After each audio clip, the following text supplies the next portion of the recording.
Good evening, Commissioners, and good evening, members of the public and those watching at home to the December Steering Committee meeting for Rutherford County Commission. At this time, I will hear a motion to approve the minutes from the last meeting, and I call on Commissioner Vice Chair Robert Stevens for that. Thank you, Mr. Chairman. I read the minutes, and I make a motion that we approve those as they were mailed out. Thank you. It's proper motion. Is there a proper second? I'll make a second. Proper second from Commissioner Cush. Any discussion? All in favor, please say aye. Aye. Minutes approved. On your agenda now, Commissioners, you will see we need to announce a vacancy on the Industrial Development Board to fill the unexpired term of Nate Schott. That term will expire in August of 2019, so it's less than a year, but we do need to announce that to the public that we'll be taking applications for that.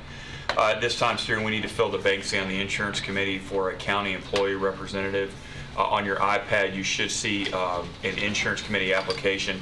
Shante Sherrill is the only application that I'm aware of, but you'll have a chance to review that. This is a reappointment. Is Ms. Sherrill in the audience? I saw, there she is. I'm sorry.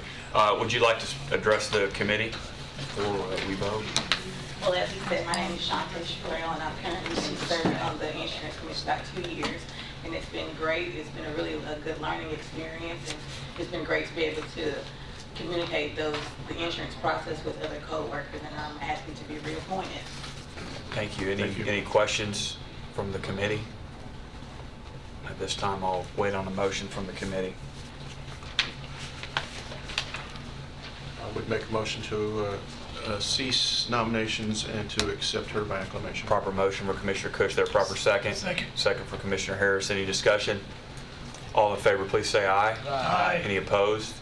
We'll move her nomination forward. Thank you again for serving. Thank you for your appointment. We'll be bringing your name before the full commission next week at our annual or at our monthly commission meeting at 6 o'clock. Thank you. Commissioners, next on your agenda, you also see that we need to now fill 2 vacancies on the Correctional Work Center Board. We do have applications that have been submitted on our iPad in front of you. If you haven't had a chance to look at that, I'll let you scroll through that. It looks like there are 2 applicants for the 2 positions, Thomas Hartley and David Puckett. I'll let you review those just for a second if you have not. Is Mr. Hartley and Mr. Puckett in the audience tonight? I saw them sitting there. Mr. Hartley, if you would like, sir, would you care to stand and address the committee before the vote? I'm Tom Hartley. I've been on the board for a number of years and have served in other capacities as a volunteer out there, and I'm pleased with the progress that's been made out there. And I appreciate your support. Thank you. I'm David Puckett, and I've been on the board since September, and I've enjoyed it. I really like what they're doing out there. If you get a chance, you need to go see it and take a visit out there. They're doing a great job. We would agree with that. Thank you. Committee, any questions for the candidates before we move forward with the vote? Mr. Chairman, I have one question. Yes, sir, for Mr. Mr. Cush. Puckett. Mr. Puckett, I'm curious as to, you started in September of 2018? Yes, sir. Were you filling in a vacant position for some? Virtual cabins. Okay, for his election. Okay, very good. Thank you. Yes, sir. Any other questions from the committee? These are both reappointments on both applications. At this time, I'll wait on a motion from the committee. Seeing none, I would make a motion to accept both of these applications and cease nominations and ask for a approval by acclamation. Thank you, Commissioner Cush. There's a second from Commissioner Rather and Commissioner Reed. Any discussion? All in favor, please say aye. Aye. Any opposed? Thank you. Thank you, Mr. Puckett. Thank you, Mr. Hartley. You will be brought forward to the full commission again on December 13th at our next monthly commission meeting. Moving down the agenda, you will see that on item 5, we need to move for the appointment of Judicial Commissioner Samuel Benjamin Black. Is there any a motion from the committee at this time? I'll make a motion that we approve Samuel Black as a judicial commissioner and send that to the full commission. Thank you, Commissioner Stevens. Is there a second? Second. Proper second from Commissioner Rather. Any discussion? All in favor, please say aye. Aye. Any opposed? Thank you, Mr. Black. You will also be brought forward to the full commission on the 13th of December at 6 o'clock. This time, Mayor Ketchum, if you'd like to approach the committee, item number 6 on our agenda is the naming of the Broad Street Bridge Committee. If you'll recall, last month, we had begun discussions centered around this. Mayor Ketchum had brought forward some proposals for discussion purposes around items that the committee could discuss or consider as far as naming and some of the options that we might have there. So Mayor Ketchum was going to come forward tonight and also address the committee again about a direction we want to go. So Mayor Ketchum. Sure. Thank you, Mr. Chairman, members of the committee. I'll just recap what I stated last week. I don't know if any of you have heard from constituents or folks around the community about renaming the bridge or naming the bridge for the first time. Of course, I was approached today by Mr. George Huddleston, and he suggested naming it after his dad. Huddleston, and because he had property right across on the other side where Huddleston Oil used to be, and he said name it after Huddleston Haynes with Mr. Grady Haynes from on this side of the bridge, and the city really, they didn't realize that they didn't have the naming rights on the bridge. It belongs to because they didn't put any money into it. It's the state, which falls back, us being a subdivision of the state.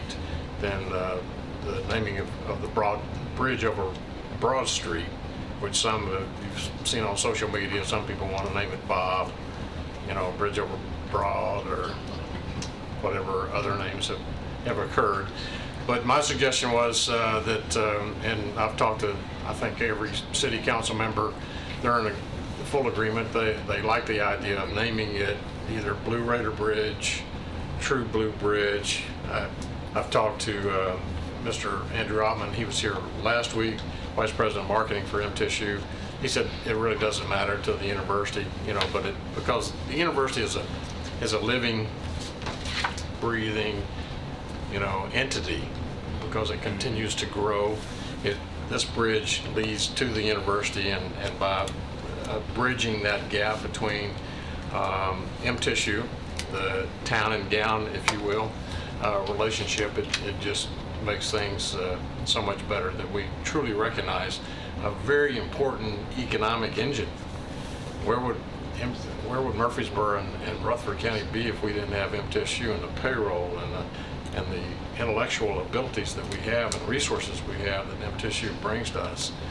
So I think that it's appropriate, and that way we don't get into offending somebody's family because we didn't name it after somebody's daddy or grandfather or whoever it may be.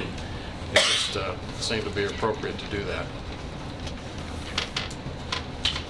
So I'd like to see the steering committee make a recommendation to the full commission. Now, picking a name, it doesn't matter to me. I think Pettis has had some artwork actually done. So. I have a question. Yes, sir, Commissioner Cush.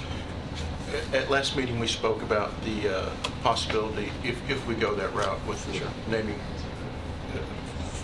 with the university tag, some LED blue lighting. LED blue lighting, and I've talked to Paul Deggs, assistant commissioner. I'm sure he'll continue to be assistant commissioner because he's going to have to train the new commissioner, talked to him, and he said, oh yeah, that's no problem, even though it's federal, a lot of federal money went into it. I was concerned about lighting the bridge up, and he said we do that all the time, so it's not a problem in putting the LED lights. So my real question on that is there any additional cost to the county or the city for that, or is that something that's already absorbed in the contract for that bridge originally? Is that in the original pay item for lighting on the bridge? Well, I've talked to the city, and he said, all we'll have to do is try to figure out where the LEDs are very, very inexpensive. It's negligible. He said, we just got to figure out where to plug it into. Yeah. And I think that we can work that out with the city to absorb whatever minimal costs there are for the electricity of lighting the bridge. Okay.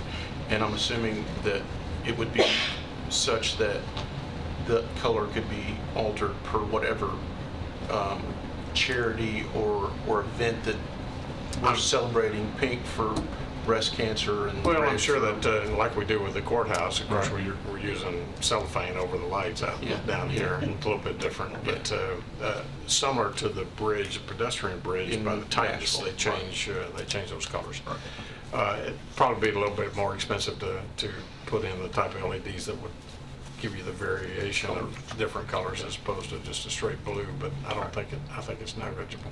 But for those that would be concerned about an extra cost, the cost for the blue Sure. would be negligible to Yes, sir. whatever lighting would be associated with the bridge to begin with. Yes, sir. Okay, very And good. here's how this will work, as in the past, any bridge that the county commission chooses, they'll send the resolution to our legislative delegation. The legislative delegation will take it, whichever one sponsors it in the House and the Senate.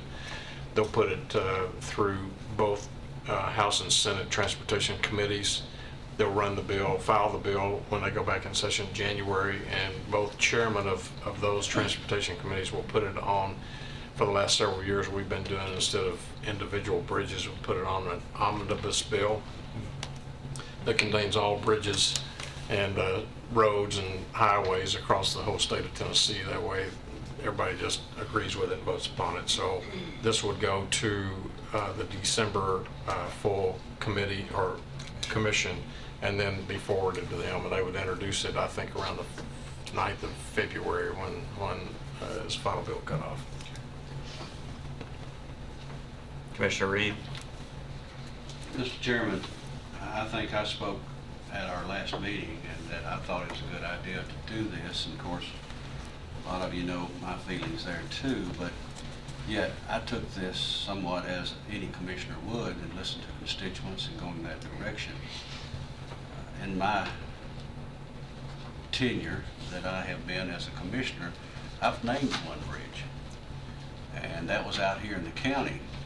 And it was actually on a state highway within our county, and a very good individual we named that after. And the people that suggested it and the people who supported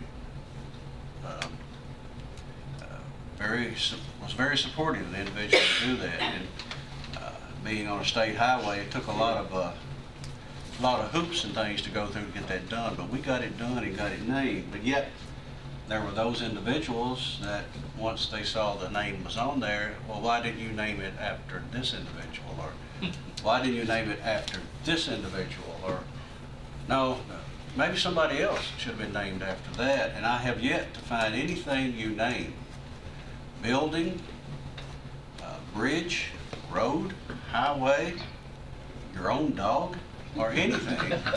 Somebody else has got a better idea when it comes to it. And when it come back on this, the phone calls I've had a variety. I have learned more about heroes we have in this county.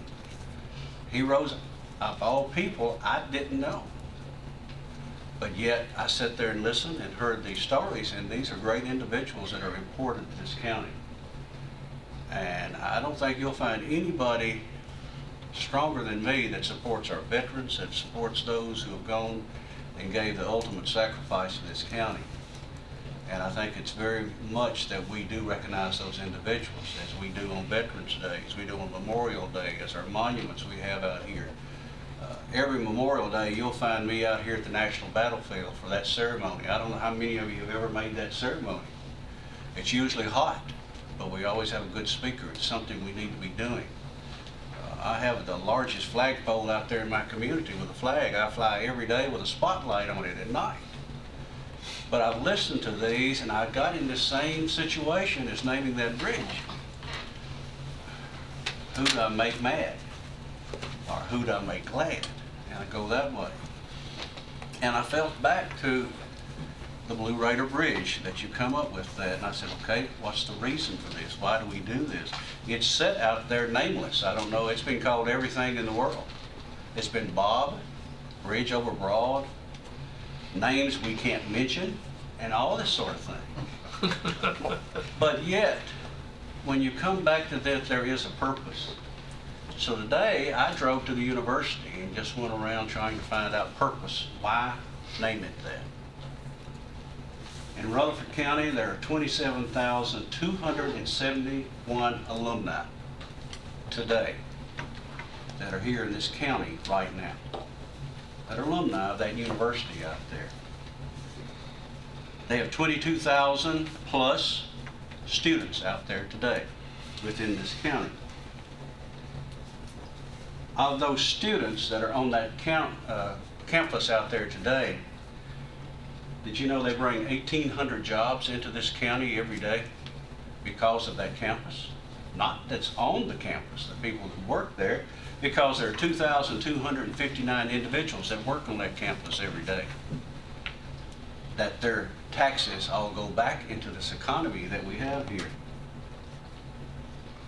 MTSU every year brings 500,000 individuals to Rutherford County because of that campus, bringing $56 million within our economy because of that campus.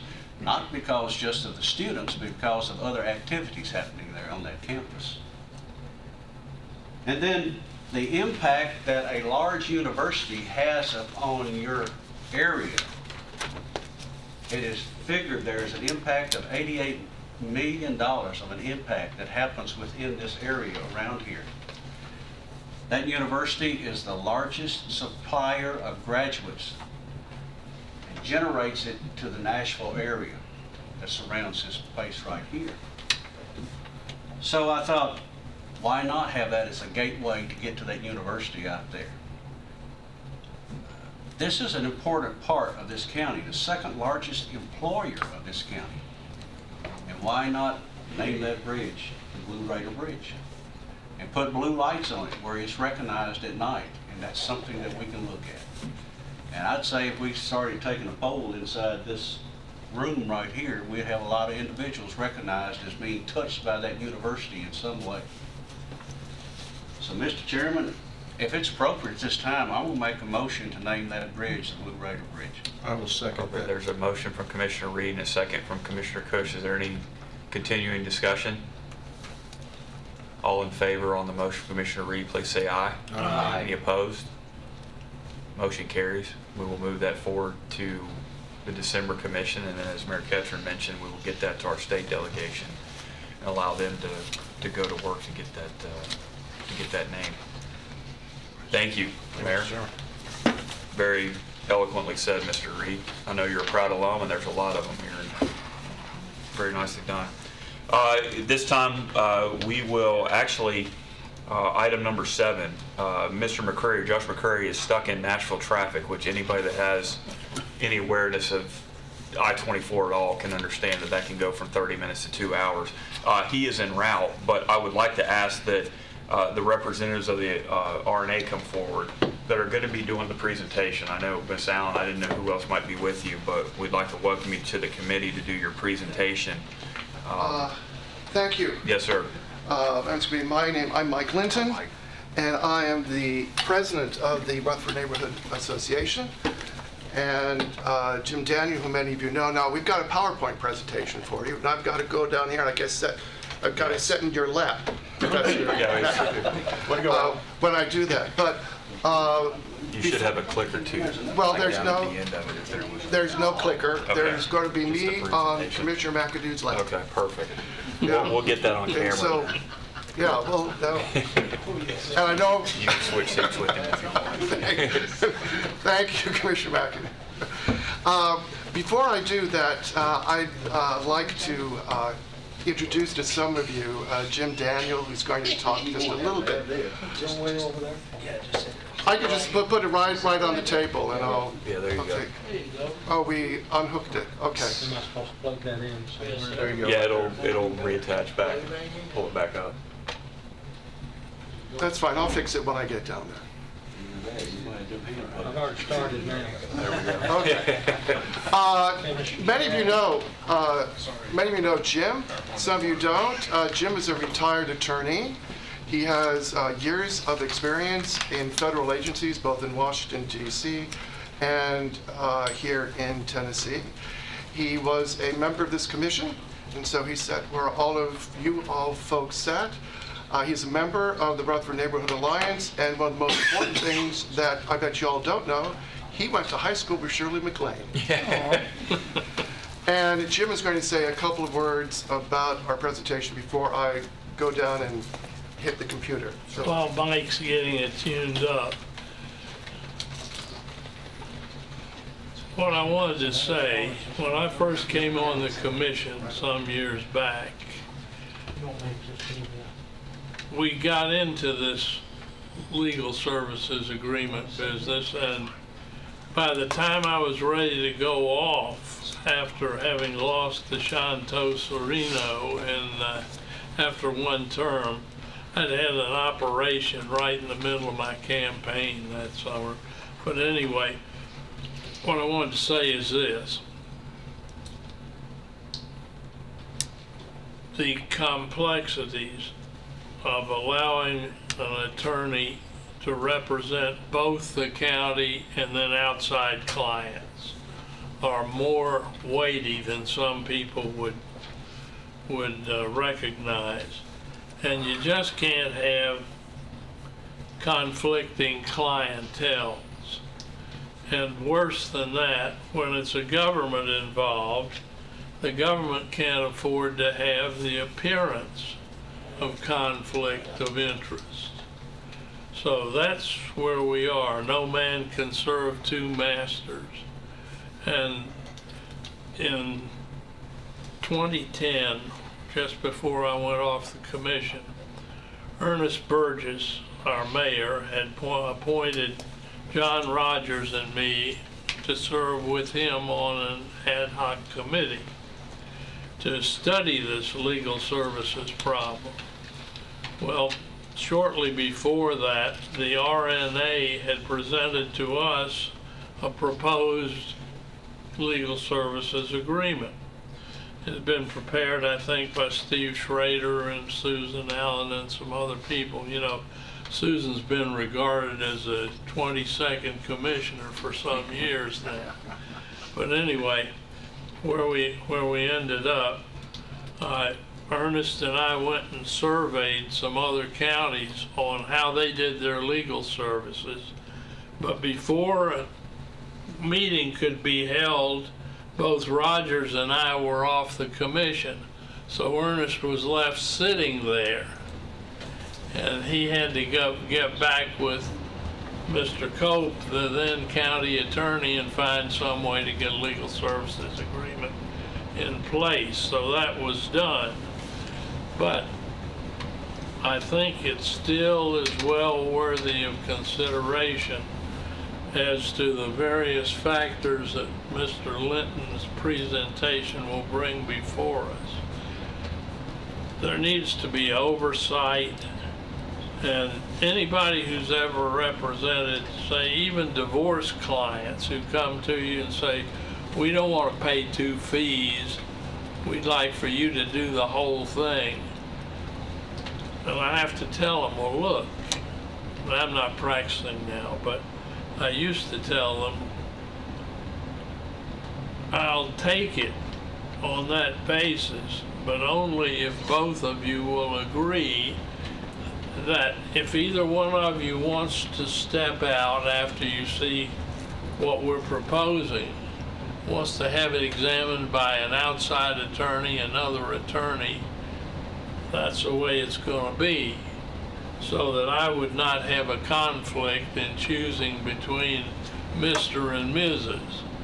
And there are many other situations where county agencies are represented also, and some of them by the present law firm, but they're not really county operations. They are in the sense that they perform like public utility services or things, but they are not under the supervision of the county mayor's office to the degree that, and the commission as a legislative body needs to have oversight all of this stuff. And of course, at the time I was on there, I think I was the only lawyer on the commission. And it's going to be a chore for anybody to do this, but I'm firmly convinced it needs to be done. So without further ado, I will pass the gavel back to Mr. Linton and sit back and watch the presentation. Thanks so much. Thank you for your attention. Now, the members of the public, y'all are back in the corner. We've got some pretty pictures. You won't want to miss them, so if you would want to move over here, this would be the time to do it, because you can't see from back there in the corner. I like to start with a new slide, if I get this to work. There. With basic things. Why are we here? We're here talking about Rutherford County's legal representation. Should we continue with the present structure where the county's legal needs are administered by an independent contractor receiving an IRS Form 1099 and staff, or will they be administered by a full-time and county employee and legal staff? That's why we're here. Mr. Chairman, you're going to throw your back out. I know, I was There are looking, seats- yeah, I think I'm gonna sit next to There are Mitchell seats down Phelps. here. And I don't know what your disability insurance is right now. I don't wanna find out. Okay. Or, what one of our members said, do we want in-house or out-house? We want that or this? No, I'm sorry, I couldn't resist that. That's one of the bathrooms in Trump Towers. And that's not the president's bathroom himself, but that's one of the other apartments. We think the county commission should form a committee and charge it with looking to the structure of how our legal needs are met. Something like this. Now, you don't have to have the roughs, and you don't have to be painted by Rembrandt, but get together and talk about it. An ad hoc committee to review our present legal services contract and investigate alternatives used by other Tennessee counties. And why are we doing this now? Well, there are two reasons why we can do this now. First, the pending renovations of the old judicial building give us an opportunity for finding offices for a possible in-house legal team. We've got some real estate where we could put them. And the second one is, the June 30th, 2019 expiration of the current legal services agreement gives the commission the time and the opportunity to review the county's legal structure. We have actually some space to think about it. The present structure, what do we have now? We have an amended private act and a legal services agreement sets up a structure in which the county attorney is an independent contractor. Is this structure a problem? Or, if it ain't broke, don't fix it. Is what we got working well? Is the present structure broke? Well, actually, we think it's kind of like this. It's like that front porch. Now, I love that guy. He's got a problem. His awning is a little weak. He's got some lumber, some crutches nearby, and it keeps it up okay. It's not exactly broke, but that porch roof, it works, it gets the job done, but it's flimsy and creaks in the wind. And here's one example of a big creak, what we think is a creak, with what our present structure is. Here's a resolution from the County Commission dated 15 February 2018 of this year. There it is up there for you. And here it is a little bit closer. Signed with our former mayor, etc. This particular clause. Whereas Rutherford County presently has pending 4 class action lawsuits, and the filing of the 4th lawsuit, KW et al. Versus Rutherford County, has taxed the county attorney's office. And, well, here's what's happened. There are 4 class action lawsuits that have been filed in the county attorney's office to the point that they fill the county office point in time to the point where the office can't handle any additional litigation. It isn't that this litigation is involving a special area that these people are not able to handle. We'll talk about that in just a moment. But they have such a heavy workload that they can't do it. It's not their fault. And they've asked the county commission to assist them, to give permission to hire another attorney with a law firm in Nashville. And that's what this resolution that you all did, or at least the previous commission, did in 2018 in February. That's called a creek. It works, it gets the job done, but it's a little flimsy. There's a lot of work representing Rutherford County, literally too much for the office of the county attorney to handle. Plus, we have the fact that Rutherford County isn't the attorney's only client. He has other and legitimate demands on his time as well. So the county is required to hire additional representation. As our county's population grows, we can expect an increasing burden of our legal needs. People are great, but the more people, the more problems. Now, I was really very, very surprised, and I shouldn't have been, but I was, when I talked to our mayor, and he said that pretty quickly, our population is going to meet and exceed the population of Hamilton County. Hamilton County is the county down in Chattanooga. Now, I'm not used to seeing Murfreesboro and thinking in the same sentence, Chattanooga, but that's where we're going. And that means that we're going to have a lot more people, a lot more problems, a lot more litigation. That's going to be happening. So we probably can expect that our county attorney's office is going to be increasingly burdened. When you pile too much stuff on a cart, it starts to creak. Enough creaks and you'll burst an axle, throw a wheel, break the cart, and all your stuff is going to fall out. That's a cart with too much stuff on it. Before you bust an axle, lose your stuff, it's wise to move your stuff to a better cart. We need a better cart. At least that's our opinion. We need something like that. Maybe not with the band and the tambourine player, but a better cart than what we've got. We think we're going to have a better cart, one that can bear the increasing legal load of the growing county. We think we can have a better and stronger cart, a better structure. We're not talking about personalities. We're not suggesting a change in personnel. We're talking about a change in structure. And we didn't come up with this change. As you heard, you did. The Rutherford County Commission and Rutherford County Mayor came up with this. And here's a little bit of history that Jim referred to just a little bit before, and I'll go over this quickly. You mostly know this. In 2008, commissioners questioned the existing private act and payments to the law firm. In 2009-2010, Mayor Burgess forms an ad hoc committee to investigate an in-house attorney. Jim Daniel, John Rogers are on the committee. Information from other counties is gathered, but the committee never formally meets nor issues a report.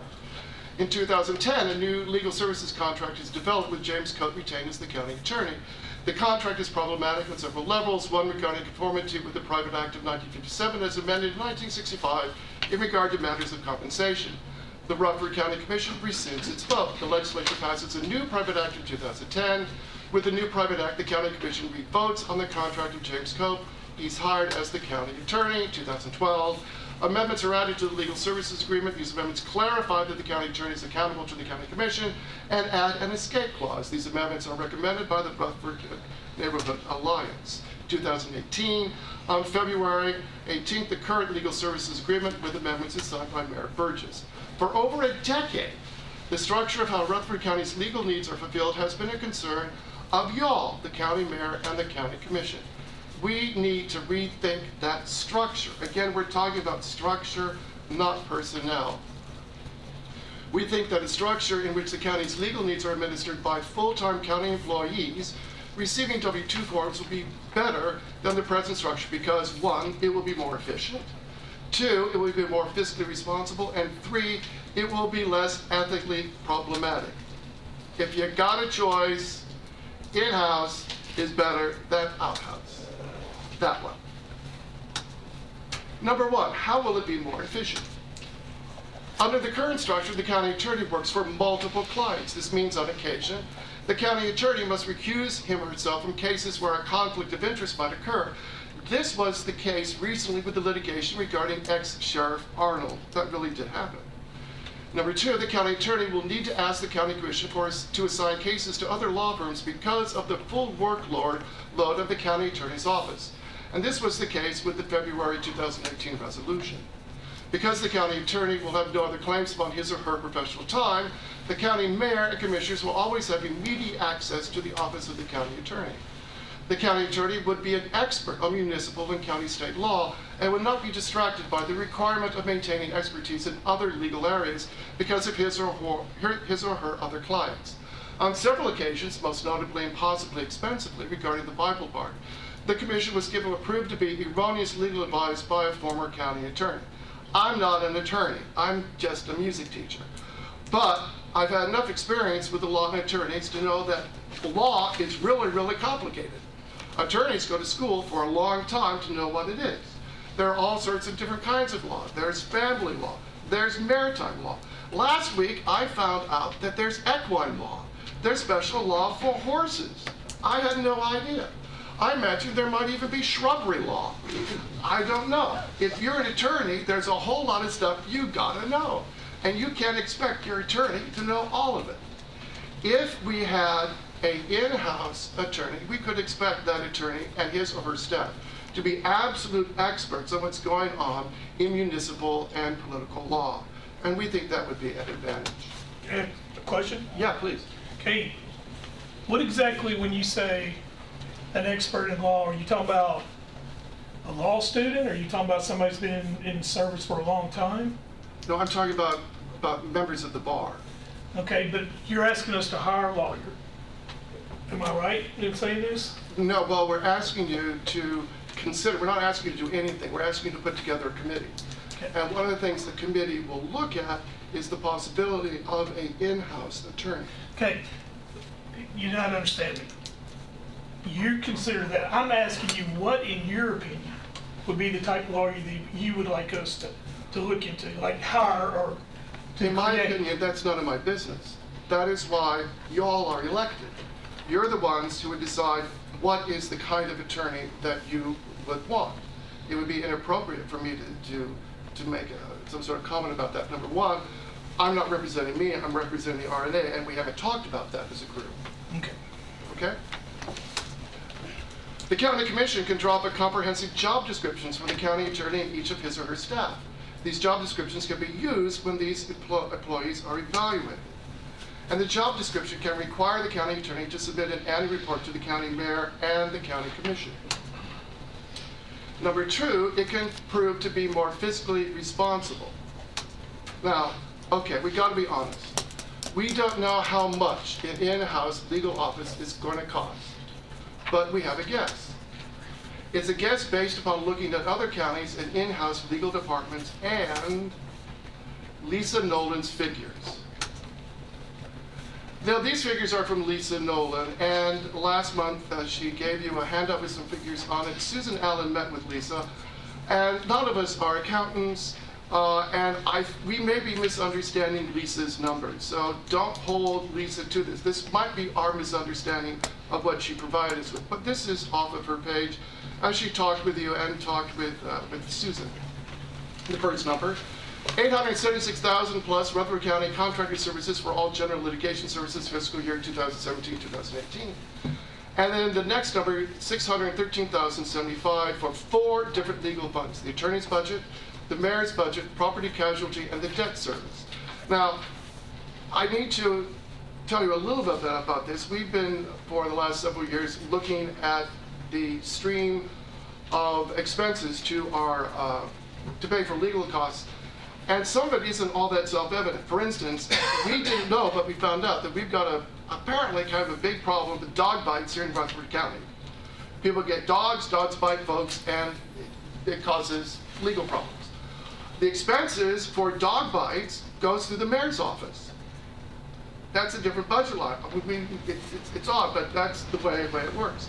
And so that's why we have these 4 different areas. And then the final number, $610,190. That is Lisa's estimate of the cost of a 4-member legal department staff for general services, operating and capital expenses from the report of 10/12/18. For comparison, Murfreesboro has a 7-member legal staff handling all general and litigation services, and that's $951,000 plus.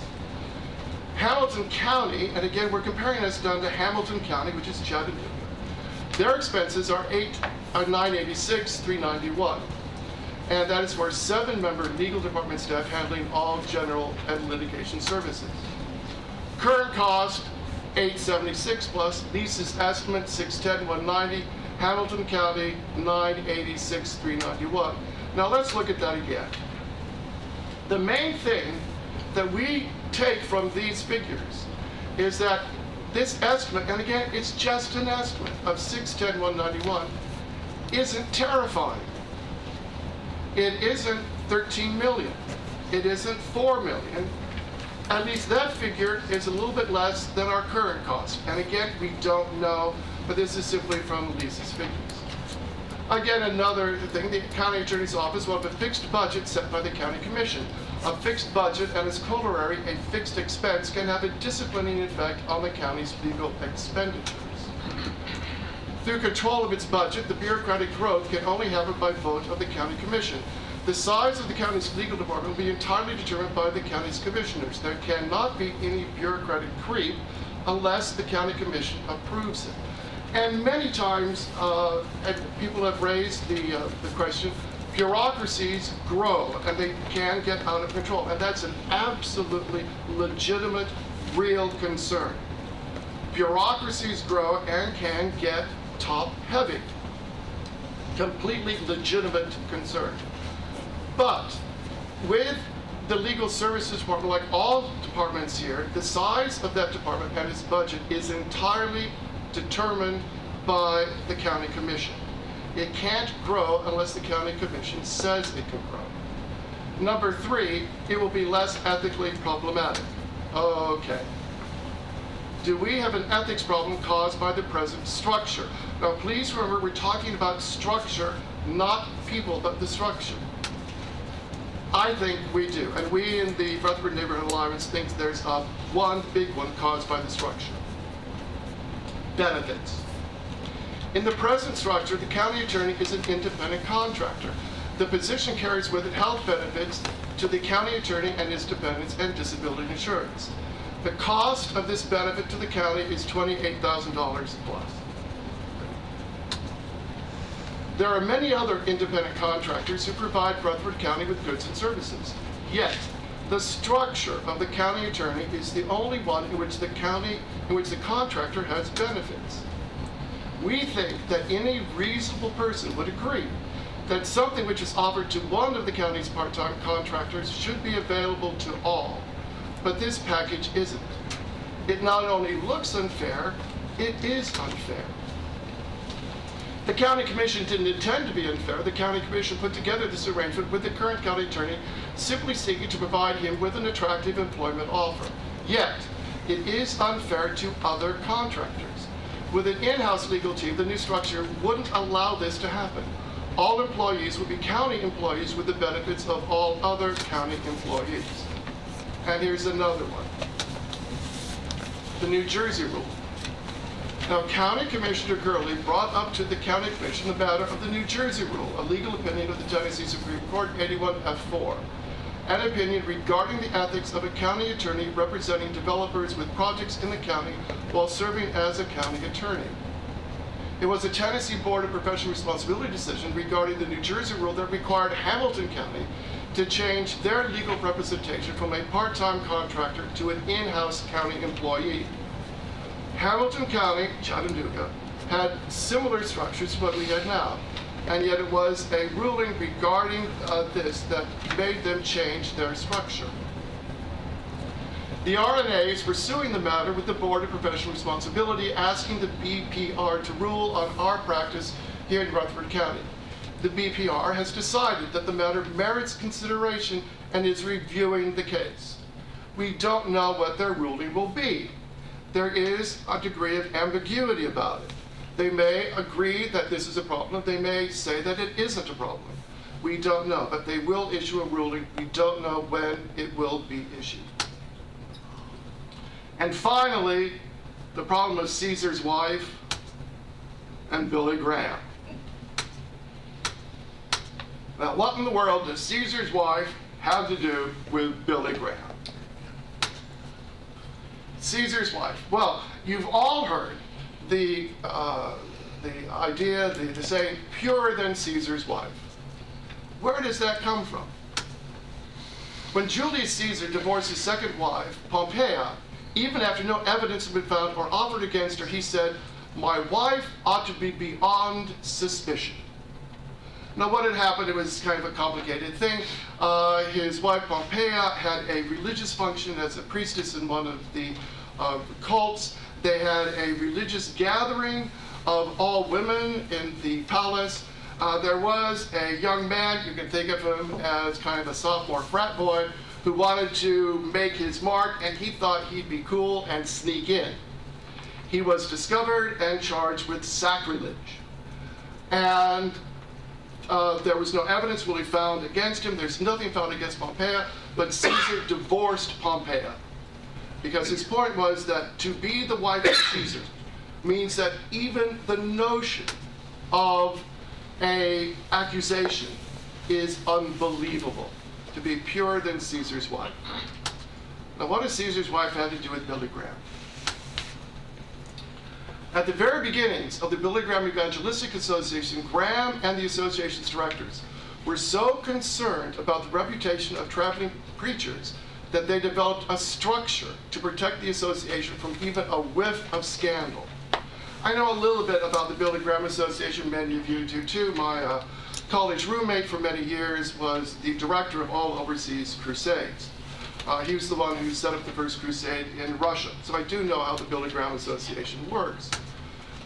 The association, all finances are to be audited annually, and the audit is public. They did this from the very beginnings of Minneapolis. And Graham was never to be alone in hotels, restaurants, even elevators. The man did not get in an elevator by himself. What happened is that while Billy Graham and the Association for his name had detractors as well as enthusiasts, and there are people who have admired Billy Graham, there are people who don't, that isn't the issue. They developed a structure that protected both Graham personally and the Billy Graham Evangelistic Association from the scandals that often became part of similar ministries. They came up with a really, really good structure. Unfortunately, our present system, our present structure isn't like that.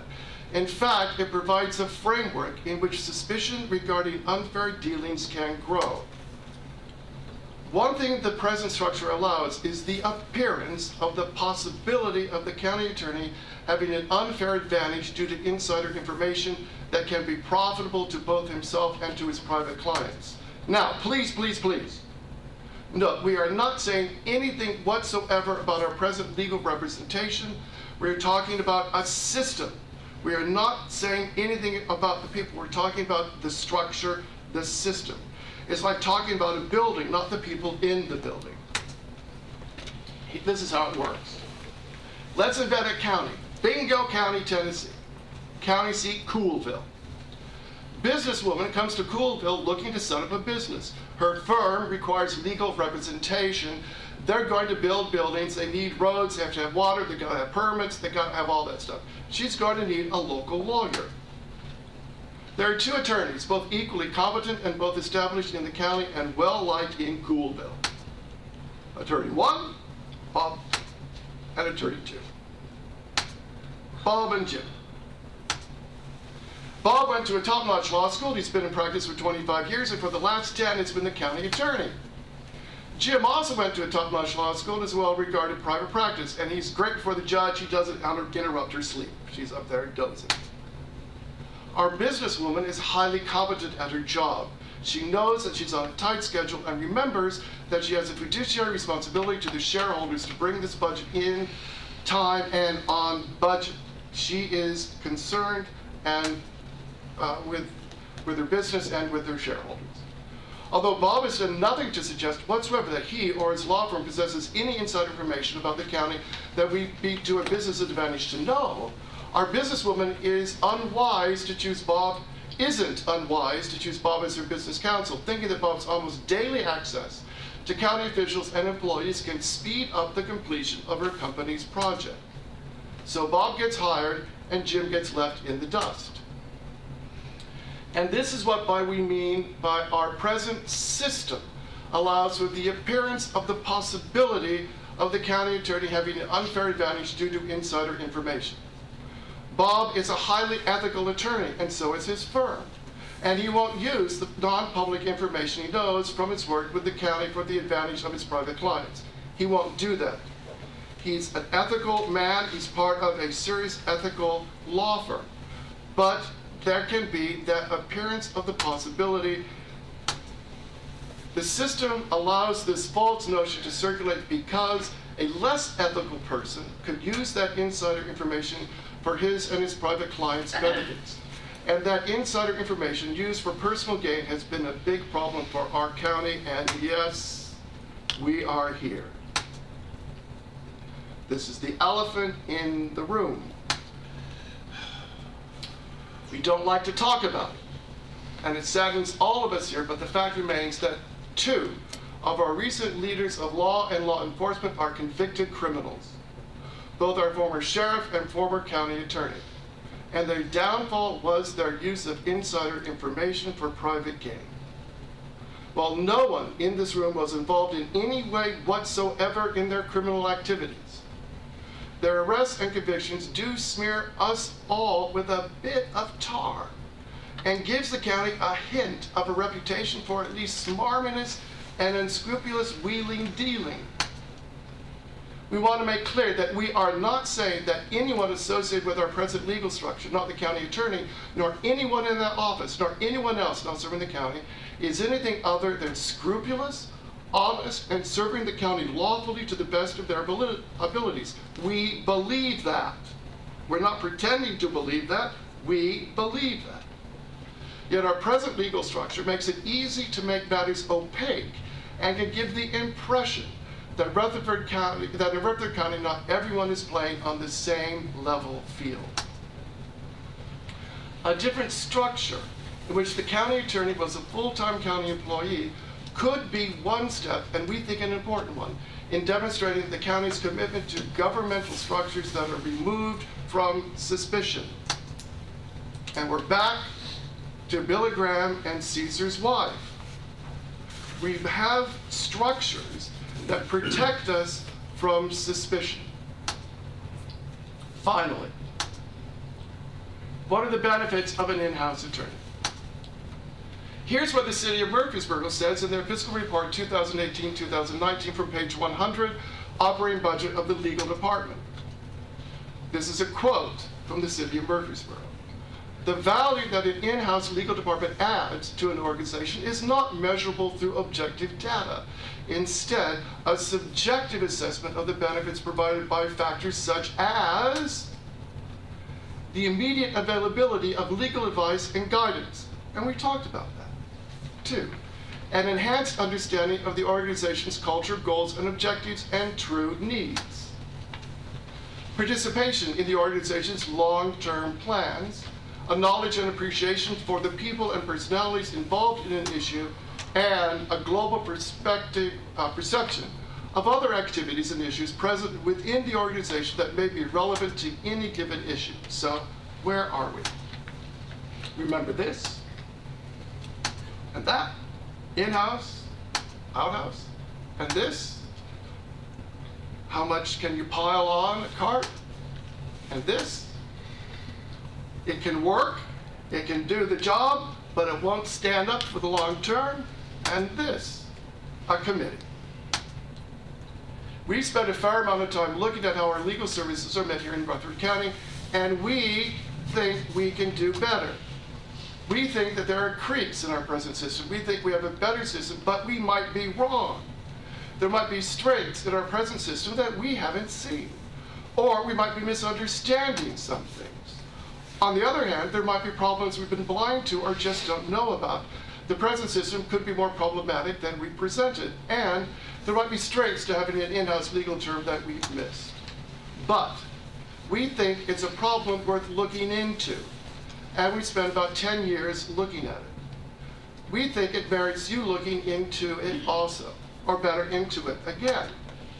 So, we're asking you to do what you already started 10 years ago. Form a committee and charge it with looking into the ways we meet the legal needs of our county. The Rutherford Neighborhood Alliance doesn't know what you'll find. You may find the same things that we did, but you may find something else. In either case, you'll finish what you all started 10 years ago. And if we can be of any assistance to you, we're certainly happy to do that. Thank you for your patience, your generous service, and your goodwill. And I'm done sitting in your seat, Professor. Thank you. Thank you, Mike.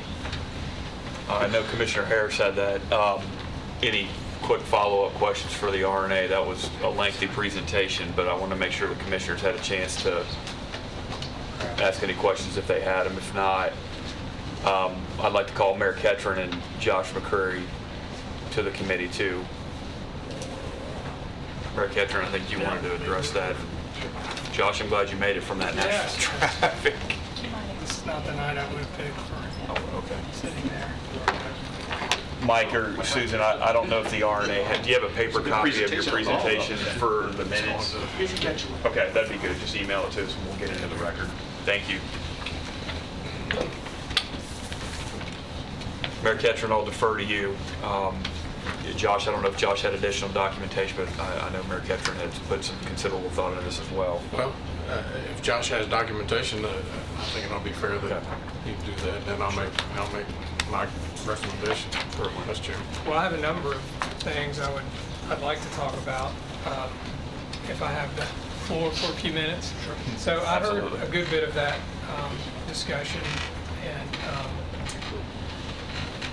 so I want to approach the conversation a couple of different ways. First of all, know that my role here and my job here is not really to come in and try to persuade you of anything in particular, and that's not really what I want to do. What I do want to do is give you information about what I think is straightforward and honest information about the way the process works.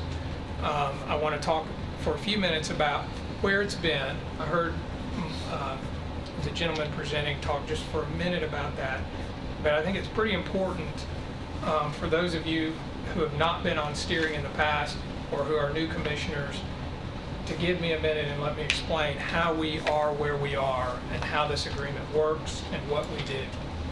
Second, I want to talk for a minute about where we are right now. And by that I mean I want to talk for a minute about kind of what this looks like day to day, the nuts and bolts of it, so that everyone has an understanding of that. And then third, I want to talk for a minute about where we're going, and that's more the numbers piece. So I'll move fairly quickly. You can interrupt me at any point with questions. I just want to provide information, or you can ask me questions at the end if you have any. So going backwards just for a moment, I heard mention a few minutes ago of the 2010 Private Act, and that's really a good place to start.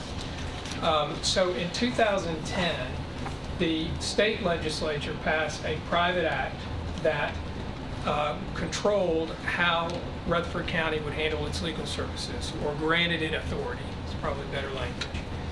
And that private act said that Rutherford County was free to contract with private lawyers or law firms for its legal services and county attorney work. And it is with that legal authority that the county then entered into its initial contract for county attorney work. That contract was entered in 2010. It's been amended a couple of times, but it's a fairly comprehensive document. I think I saw that the RNA had passed out copies of it and some of the information. I've presented it in the past. I'm not going to represent that document here today, but it's important to understand the basic structure of that document because it's in place now. And it has what I describe as two buckets of legal services work in it. The first bucket is the county attorney general legal services bucket. And the second bucket is the litigation bucket. And they're handled slightly differently. When the agreement was originally entered, the county attorney piece was handled on an hourly rate, as was the litigation piece. There was an agreed upon hourly rate at the time of, I think it was $150 an hour. And so from 2010 to 2012, everything was billed on an hourly rate. When we got to 2012, the county attorney piece, I'm just going to call it that probably from this point on, it's really general service. It's anything that in litigation, okay? And I'll come back to that in a minute. But the county attorney piece went to essentially a flat fee. So since 2012, there is a county attorney budget, which you have seen. I think it was displayed on the screen earlier. It goes through the budgeting process every year. It goes to the budget committee. They vote on it. It's part of the budget that goes to the county commission at the end of the fiscal year. And that budget has been roughly between 250 and about 263 or 5,000 during that time period. And that is the, quote, county attorney piece. And so since 2012, it's been a flat amount. It's not an hourly rate. It's just a flat amount. In 2014, that part, the county attorney part, was renewed. And it was renewed for a 4-year term to 2018, yes. So the litigation piece was on the same track. So when we got to the renewals last year, because it was going to expire June 30, 2018, both pieces, the litigation piece and the county attorney piece, were going to expire. And we had this conversation, I had this conversation in the steering committee on a couple of different occasions, last, I think, November, December timeline, and it went to the county commission, I believe, in February of this year. And what happened there was the county attorney piece got renewed for 1 year. There is no renewal on it. There is no auto renewal. And I'm stressing that because historically there had been something in the contract that basically said it auto renews unless something happens. But that was taken out in one of the amendments. And so the county attorney piece just ends June 30, 2019. And I guess that means unless you do something to have a county attorney, you would have no county attorney on July 1, 2019. The litigation piece was renewed for 4 years. So it is not up until June 30, 2022, which means we're not talking about litigation right now. The litigation isn't up for renewal. Only the county attorney piece is up for renewal.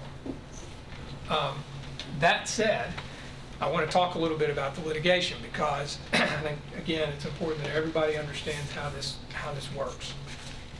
Under the county attorney portion, the kinds of work that we do are attending meetings like this, attending county commission meetings, reviewing the resolutions before the meetings, working on resolutions, working with department heads, answering legal questions, writing legal opinions, and the like. It's all of those things that are not litigious.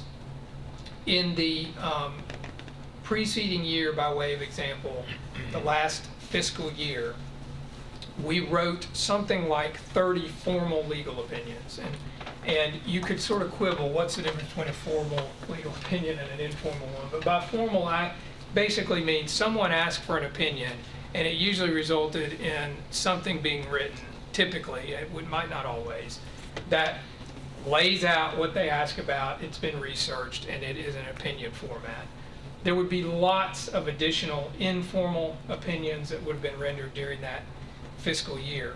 There are countless meetings that we attend. So we regularly attend probably 50 plus meetings at least on a fiscal year basis. So we go to all the planning commission meetings, I go to all the planning commission meetings, that's 2 a year. The BZA meetings. 2 a month. 2 a month, I'm sorry. Yeah, 2 a year. 2 a month. The BZA meetings, the county commission meetings, committee meetings when requested, like these steering committee meetings, which are typically a number during the course of a year. There are, of course, other meetings that are not public meetings that go on, but in terms of just public meetings, there are a lot of them. And those are the kinds of things that happen under the county attorney portion of the contract. The litigation piece is exactly that, what it sounds like. But the litigation piece is still handled on an hourly rate. So by contract, our office, whoever's involved in it, charges a discounted hourly rate. Right now, it's about $167 and some change an hour. You may not be out getting legal services on a regular basis in your personal life, but if you were, you would know that's a very low rate for the market for attorneys right now. The county has a third-party administrator. So Rutherford County has reinsurance, or you could call it high deductible insurance that is in place. So it has an insurance policy that's out there, but it's a very high deductible policy. CCMSI is the county's third-party administrator that administers lawsuits on behalf of the county. They're out of St. Louis. There are a couple of individuals there who are primarily responsible for this relationship.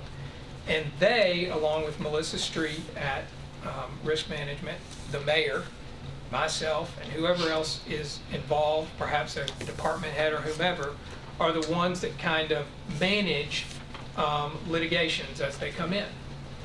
The third-party administrator's job is in part to oversee the litigation. Where is it? We provide reports to them. The billings are reviewed by them. That's their job. That's the contract that third-party administrator has with the county. So this is a very structured process. This is not a loosey-goosey kind of process. This is a very structured process with CCMSI and the way these claims are handled. Again, those right now, I mean, that portion of the contract is not actually up for renewal at the moment, but that's how that portion of the process works. Now, during the conversations a couple of months ago now, since last month we kind of got moved along, there was some financial information passed around. And I want to talk about that for just a minute. Now, this is what you looked at then. It looked like this. This is what Lisa gave you all. So this is fine. It's got a lot of information on it, and for me, simpler is better. And so I'm gonna offer you something a little more straightforward, I think, in terms of what your cost comparison might look like.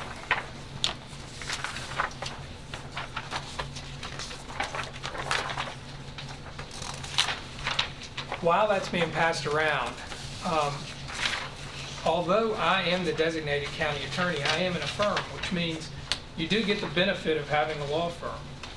Most of the county general things at this point, I handle myself. A lot of them I handle myself, but not all of them. And I have the benefit of having several other lawyers around me that have some expertise in different areas. And to the extent I have something that I am unsure about or that I want to bounce off somebody, I have the luxury and benefit of doing that. And that's not any additional cost to the county. This is all within the same pricing structure. Moreover, I now have a lot of institutional knowledge about the county. So, although I've been the county attorney for 2 years, I've been involved in county business for a lot longer than that. And in fact, I would submit to you, have been the lead really on the biggest issues that the county has had probably in the last 10 years. So those in my mind would be the mosque litigation. I was the lead attorney on that all the way through both lawsuits, all the way through the Court of Appeals. We won at all levels. There was the New Dawn software problem a few years ago. That was a big deal, and I was the lead on that. We worked that out to a very favorable resolution for the county. The whole process with appointing a new sheriff, that was a big deal. That was something that had not been done by a lot of counties, where they had to figure out that process. And with Mayor Burgess and other input, we pioneered a very, I think, successful method for doing that. We've had I already mentioned class action litigation. That's a big deal, but the biggest one probably was the PCC litigation, where we had contracted with private probation services. I was the lead attorney on that class action litigation, which netted the county financially $50,000 after we got sued. That's a net gain for the county through that litigation. That was a very successful outcome for Rutherford County. While I've been involved, the new zoning resolution, I saw Doug back here, was developed. So I have the history of knowing how the county land use worked prior to the new zoning resolution. I was heavily involved with Doug and the outside folks. We're also involved developing that new resolution and getting that in place and implementing. Some of you have been on planning commission, so I'm telling you all the stuff you know. while I've been county attorney, the litigations have been cut more than in half. Robert P. suggested, was not my idea, I wish I could claim it, but at one of these steering committee meetings about a year and a half ago, I think around March 2017, Commissioner P. was sitting right there, and he said, is there not some way you can give us information about the litigation so we know what's going on? I said, sure. No one's asked, and I was pretty new to it at that point. Since that time, I've produced these litigation lists, which you all see on your tablet every single month. If you look back to the first one I did, right after I started, there was more than 40 numbered items on there. I think there's 12 on there now, plus the pause cases. Yeah. Now, I know that some want to say, well, we got a new sheriff. Well, that's true. We have a new sheriff. And there may be some to attribute to that. But I can assure you not all of it. Part of it is that I've been in this role long enough that I've developed very good working relationships with the department heads, the risk management director, the HR director, who I think is back here, the mayor, and others. And that creates an enormous amount of efficiency when you have risk situations that are developing. And so when you can get involved earlier in these risk situations, which I have been able to do, I think in part as a result of effort to create these kinds of relationships, you are able to avoid litigations, and when you have them, you're able to dispose of them promptly and efficiently when you can. That does not mean that list will continue to always go down. It may not. This is a big county. We can all agree on that. That means there will be litigations, and there may from time to time be big litigations, and the litigation number could go up. I can't control all of it. But I can tell you that we've worked very hard to get our arms around the processes, to get our relationships with the players intact so that we can manage them as best and efficiently on behalf of the county as humanly possible. You will also see, if you look at going back to this number here, there's the total litigation number on here somewhere. It's turned around, but the cost of the litigations. That number has gone down dramatically in the last 2 years. It's the total cost associated with litigations. That is in part, perhaps, the result of the litigations declining and other similar factors that I just discussed, but it is on a decline in terms of cost. So you're not sitting here evaluating what should we do in a rising cost environment. You're evaluating what should we do in a declining cost environment, which we've been on for at least 2 years now. So with that, let me turn to your cost comparison for just a moment. All right, so I took the information here that Lisa gave us a couple of months ago, and I really just reordered it to make a couple of primary points. The first thing is the county attorney budget there at the top, that's $263. Understand that includes one employee that is not my firm's employee. That is Amanda. She is the back tax assistant. She is a Rutherford County employee. You're not paying for my secretary. The back tax attorney assistant is not an employee in my office. She is a county employee, which means that $263 really isn't all going to my office, because she gets, you'll see down here at the very bottom, about $41,559 plus benefits. So in reality, it's not $263 that's the flat fee to our office. It's $263 minus $41,559 minus her benefits. That's what actually me and my office get for the county attorney work. And that's an important point to make. Your actual comparative numbers, probably not $263. It's more like, what, $215 maybe, something like that. All right, second thing that I want to point out is there at the bottom, because of that, you would either, to make it a comparison that works, you either would have to reduce out the back tax assistant from the county attorney budget, or using Lisa's numbers for the in-house estimate, you would have to add in the back tax assistant at the bottom. I've done the latter here because I'm assuming no one's interested in terminating the back tax assistant. So we need to account for her. I'm not suggesting that we don't need to, that we want to get rid of her. I'm only suggesting that to make the numbers accurate, you've got to understand that part of this 261 includes that. So you add it back in at the bottom. Second primary thing I want to point out here is under the county mayor legal budget, I wrote $31,753. Lisa had 47,406.13. Now, I was surprised by the 47 number, so Lisa and I communicated. I'm not sure if she's back here or not, but so what I learned was, and I didn't know this, but what happens is when you get toward the end of the fiscal year, so like June timeline, she does a book entry of $20,000 because it's conceivable that you could have work performed up to the end of the fiscal year that doesn't get billed till after the fiscal year. So she does an entry of $20,000. And so her $47,000 included that book entry, which is fine. I'm not faulting Lisa. Again, I'm just pointing out you need to know this to understand the numbers accurately. In reality, the $47,000 is not actually what was spent through the county mayor's budget. It was $15,000 less than that. So only 4,000 some odd of the 20 that she booked actually got spent. So it's not 47,000, it's 31,000, which is why you see that at the top of my sheet of paper.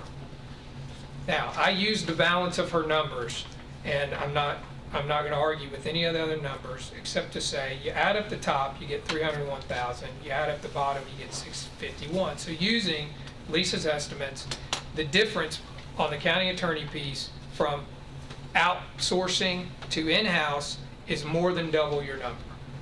Now, I wondered about that. How do we know any of this? So like you, I'm wondering, how do I know what this should cost?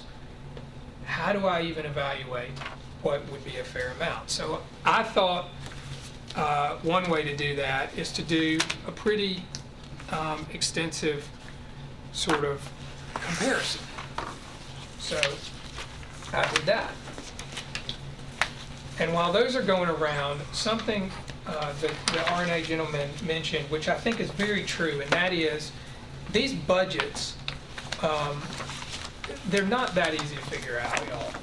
So you can go online and get a budget and it says county attorney budget. But unless you know how much they're spending on insurance, or that there's not some other line item somewhere for outside litigation or something like that, you don't really know potentially the full amount of legal cost with any particular county. It's pretty difficult to know with confidence that. What you can do, however, is just pull the publicly available information. So that's what I did on this chart. And what you see here is I did it into two basic brackets. And that is, at the top, I pulled some counties that have in-house. At the bottom, I pulled a bunch of counties that have outsourced. Okay?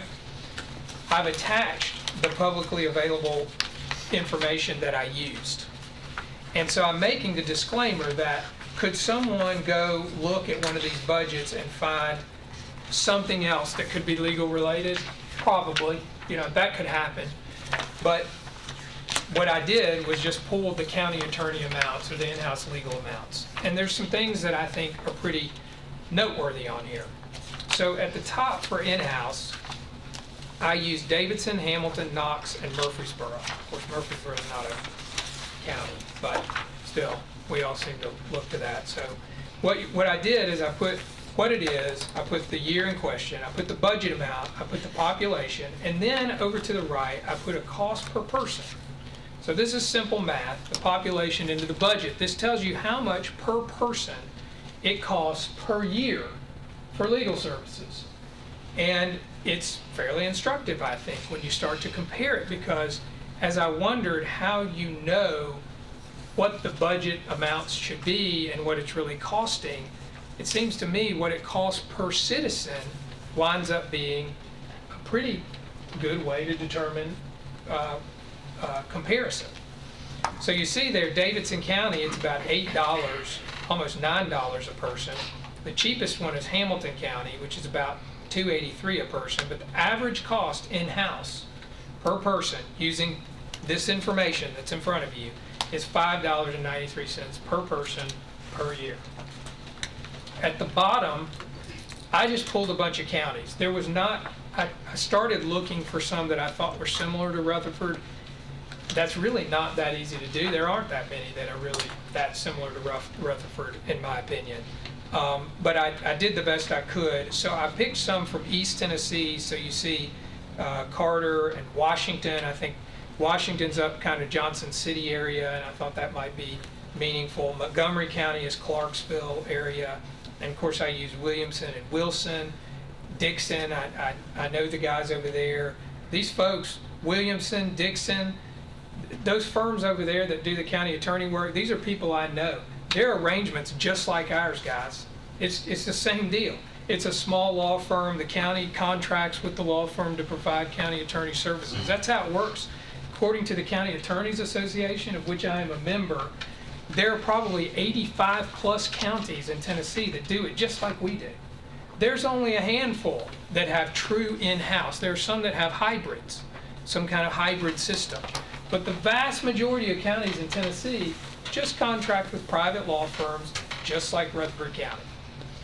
When you look down this list, you'll see the average cost per person for counties that outsource is $1.91, using these counties as examples. Of course, you could criticize this by saying that this isn't all the counties. Well, why isn't there this county? I freely admit I'm subject to that criticism, but you've got to use information from somewhere. So this is a representation of counties in Middle East and Dixon almost to West Tennessee showing this kind of information. So two things are very apparent from this when you look at it. The first one is the cost per person for in-house is significantly higher on average than the cost per person for outsourced. It's not even in the same ballgame. I mean, it's not even the same, it's not close. It's very different.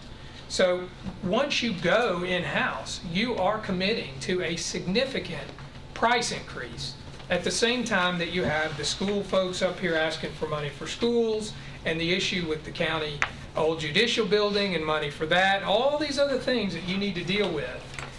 You're being asked to make how you handle your legal services to become the financial priority in this county, and to just upend it and take on what is likely a significant financial investment. And that's not just me, that's the numbers telling you that.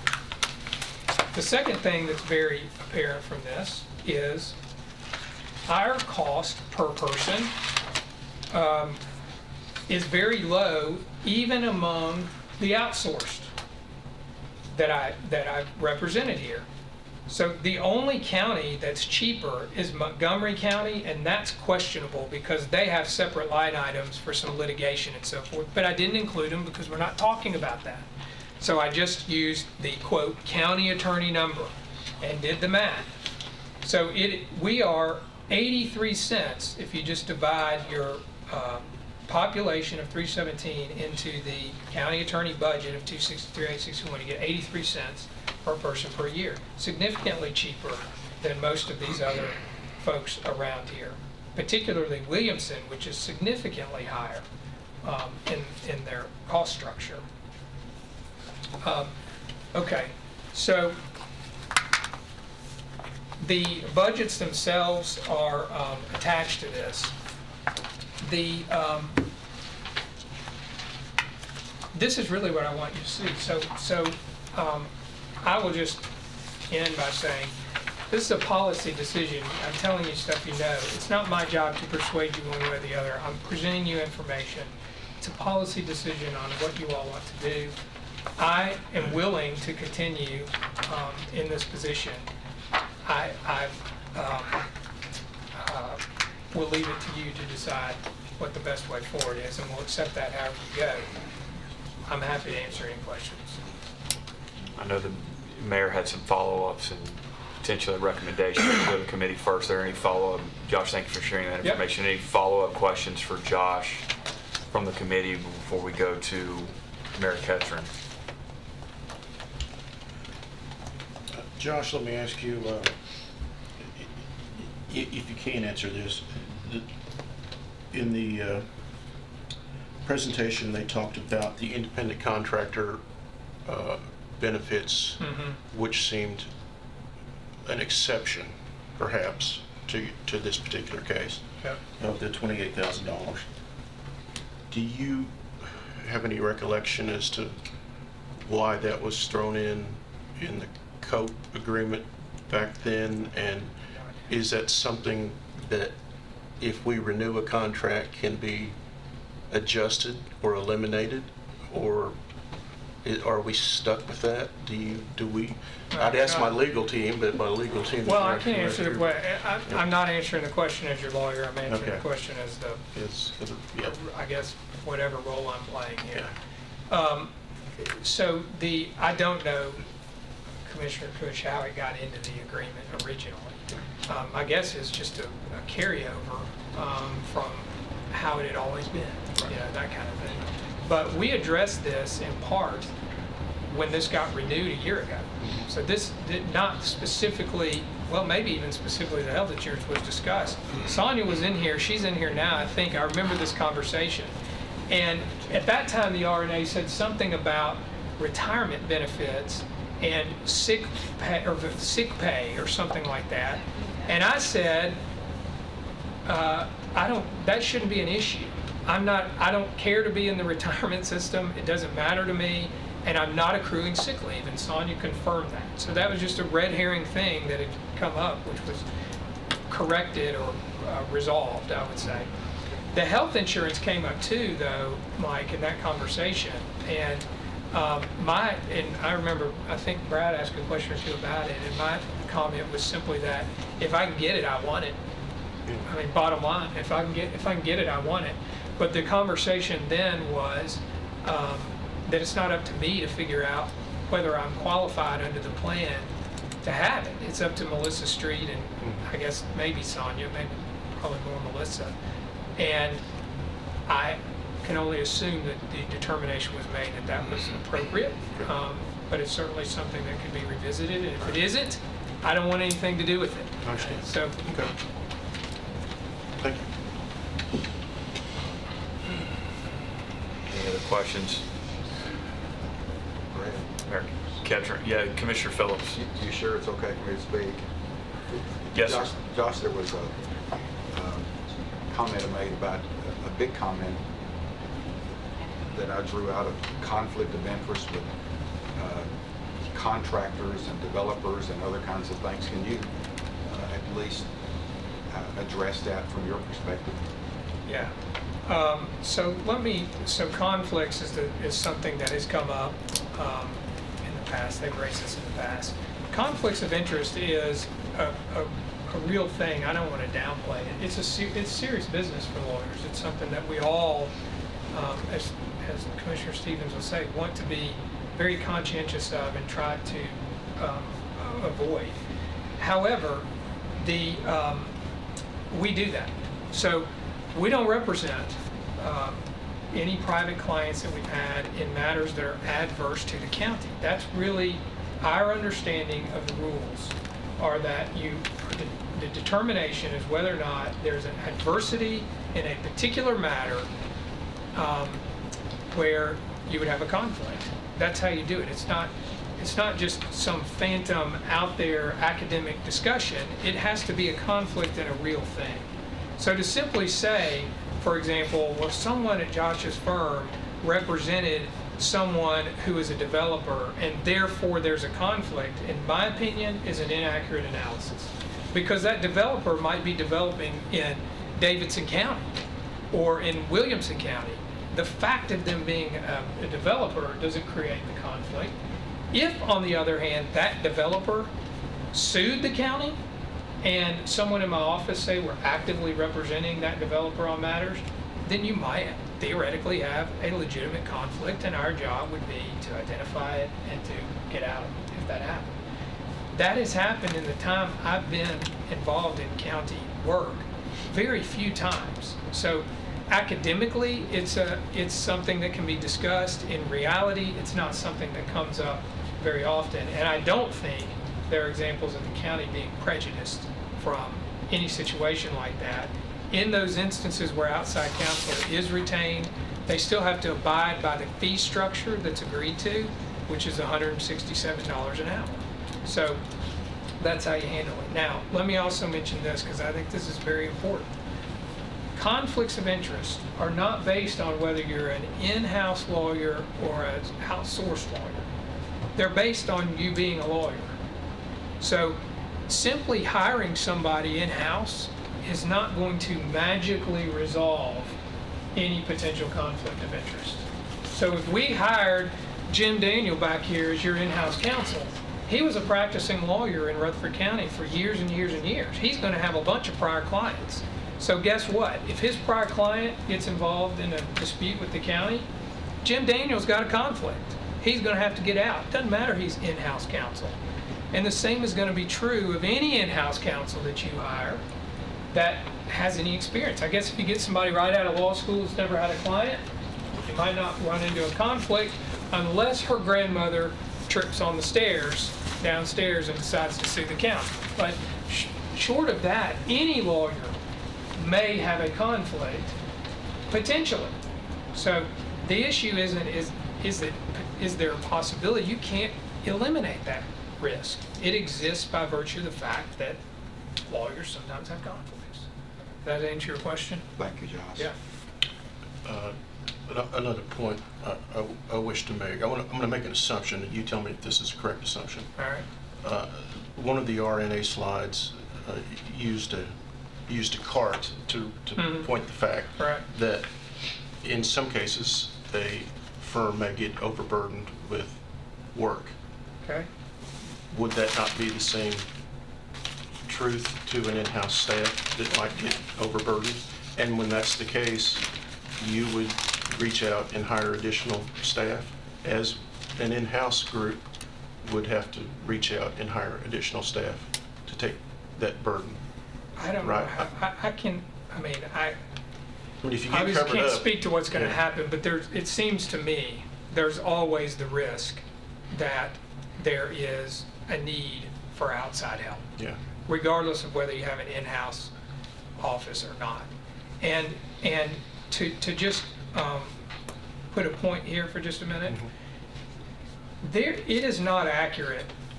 I don't believe, in my experience, let me say it that way, it's not accurate that governments that have in-house lawyers don't use outside lawyers. Right. That's a misnomer. That's not true. Yeah. So we had several cases in the last 2 years where the city of Murfreesboro was a defendant. Farrer and Bates defended them. They're not their in-house folks. It's a law firm in Nashville that defended them. So it just isn't accurate to say, well, if you have 7 in-house lawyers like the city of Murfreesboro, then you'll never have to hire outside counsel. It's not true. I can pull the cases for you. I'll show them to you. I was in them. I know this to be true. We have a case right now where the state of Tennessee got sued, and they have a lawyer in Memphis named John Lakey. So they have the whole attorney general's office that could be involved in that, and even they sometimes hire outside counsel. Now, is it so? How often and so forth would it happen? I don't know, but I'm just making the point that it happens. In that case, in your reference to the city of Murfreesboro, you're paying for 7 people on staff, yet you're still going out and hiring outside to represent you in the courtroom. They're paying. I don't know how they're paying for it. Well, they're not doing it for free. Well, no, but they may have. They're in the Tennessee Municipal League, which means they're paying a big insurance premium in the municipal league, who probably uses some of that money to hire those outside counsel. Right. Which is why I said the budgets can be hard to nail down, because, yeah, they're paying for that. Are they paying it by check to Farrer and Bates so we could go look and say, well, what went to Farrer and Bates? Maybe not, but they may be paying it in the form of a big insurance premium that goes to the Tennessee Municipal League, which in turn pays for the lawyer. But on paper, it'll be hard to find that. Yeah. Okay. We've been going at this for an hour, and I don't want to be disrespectful, but let's move to the mayor's conversation piece. I know the mayor wanted to address the committee too. Josh, thank you for your presentation. RNA, thank you for your presentation to the committee as well. Mayor Ketron, turn the floor over to you. Thank you, Mr. Chairman, and thanks to RNA. Nice presentation and their concern about our county. And thank you, Josh, for your comments as well. Back when I first was elected to the County Commission in 1990, I think Commissioner Phillips, Deputy Mayor Sandlin, Commissioner McAdoo, the four of us were from 1990, and I parted ways in 1998. And I think all four of us in here tonight who were on the County Commission at that point in time actually were talking about, I think it's time that we look at inside council. We were doing business in 1990 with Murphy Copeland Moore, and that law firm has changed dramatically, and so has the county. So when I was elected and got sworn in on September the 1st, just the week prior, I sat down with the former mayor and talked with him, and he had several things left on his desk that he called loose ends. And this was one of the loose ends that he presented to me, is that you need to hurry up and make a decision quickly because of the contract that you have with Mr. McCrary. It runs out in June 30th of 19, which means that you need to make a decision, and I think we've had that discussion back and forth whether or not what happened by the end of December. So immediately, with the push of repurposing the old judicial building, I knew that I had to make some kind of push to for the commission to give me some direction. You know, do we go inside? Because if we do, then that means that things have got to change over the judicial building of what was designed previously by the former county commission. Where do I put this person if you all decided to go in-house? In the meantime, I have worked. I didn't know Mr. McCrary until really I could say hello to him. I'd come to the steering commission meetings over the last 16 years and talked to him, you know, briefly at social gatherings, chamber events, etc., just to say hello. Didn't know Mr. McCrary. But after September, we started working together. He started feeding me information from the dog bites to the lawsuits to the hanging just this past week. I told him I wanted to be aware of everything that's happening in our county, so our county is not caught short. That way I can help inform you all as commissioners. He's been very responsive. I'll share with you an incident that we had with Rogers Group. That lawsuit had been going on for a long period of time at Burnt Knob. I knew the folks at Rogers Group and worked with them at the state level. We pulled them in. Mr. McCrary had the institutional knowledge that we were able to sit around the table down in the mayor's office just last month, and we've come to a good resolution dealing with that landfill or the rock quarry out there. Because of his expertise, then I started thinking after that meeting, if the commission decides to tell me to go in-house, where do I go? Do I advertise this nationally? Do I start interviewing, and I'll have to put a committee together to start narrowing it down to where do we find somebody that has the institutional knowledge that already knows about lawsuits been pending for over 10 years, like Burnt Knob at the Rogers Group. There would be a ramp-up period for a new law firm. And then I started looking. I called Hamilton County because I was talking to them for property management. Mac, when we were talking about you know, our fleet arrangement, so I just flipped over after I talked to their fleet folks on their automobiles and talked to their legal department. The numbers that they shared with me did not include outside counsel of what they're paying. This was what they were paying for their attorneys, and none of the numbers that were shared here tonight showed numbers that they were having to pay for outside counsel. If you go to outside counsel, that $167, I feel, is a bargain compared to what most attorneys I know in Asheville are going for around $500 an hour. I'm sure you all wish it creeps on down this way faster, right? Yes. Yeah. 500 an hour. I've waited in several different directions. I have sat down. The first question I asked Mr. McCrary, do you want to continue? Because I know at some point in time over the past 12 months before I got here, there was some, that's why the commission only gave him a one-year contract. And I know he got beat up on several occasions, and I just wanted to know, do you want to continue working in this capacity for the commission? He said yes. So at that point, we started negotiating and working in the direction. And I feel at this point, members of the commission, that it's my recommendation that, and he's willing to stay for a 3-year period, not 4, but stay for a 3-year period. We'll renegotiate. He may change, he may get overwhelmed, that wagon may tip over, I don't know, but we have 3 years. We will continue to grow, but I think that we're getting a bargain with somebody that's very responsive, that has the institutional knowledge, to make my recommendation to the steering committee and on to the full commission, that you allow me to renegotiate the contract with Mr. McCrary. Heard the mayor's recommendation. Any questions or a motion centered around the mayor's proposal?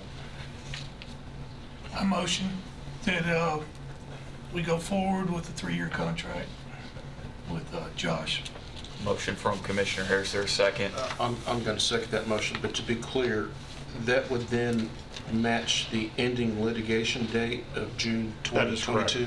Okay. That is correct. A second from Commissioner Cush. There any discussion? And that was kind of the reason we Yeah. looked at 3 instead of 4. If the commission goes a different direction, it's both coming due at the same time. All in favor? Well, hold on, I have a question. I'm sorry, So, Commissioner so Stevens. the mayor said his recommendation was to negotiate, and then I think you had said last month that you were just willing to continue the same arrangement. Okay, well, I'll remove the So word I'm- negotiate, just Just want to be sure we're on the no, same page. everything's the same, so, but allow me to sign the contract for 3 years. Okay. Are you good with that, Commissioner Harris, what Commissioner I am. Stevens was talking about? Commissioner Cush, you're good with the second. Any discussion? If not, all in favor of the motion to move forward, please say aye. Aye. Any opposed? Motion carries. We'll move forward to the full commission. Thank you, Josh. Thank you, RNA. Thank you all. And thank you, Mayor. To that point, also on number 8 on the agenda, commission, or committee rather, you'll see the litigation list that Josh and his team have prepared, just for informational purposes only. And then under item number 9, we did have some new business. Commissioner Jeff Phillips asked if he could come address, it's informational only. I'm sorry, Commissioner Cush, I don't know if you heard me. I did Commissioner include your red line. Commissioner Phillips asked to address the steering committee around the County Powers Act. Commissioner Phillips, if you'd like to approach the committee and share with them. He also has provided me with a rough draft of the resolution I'm going to pass out as well that you can review while he's discussing. Thank you, Mr. Chairman. Yes, sir.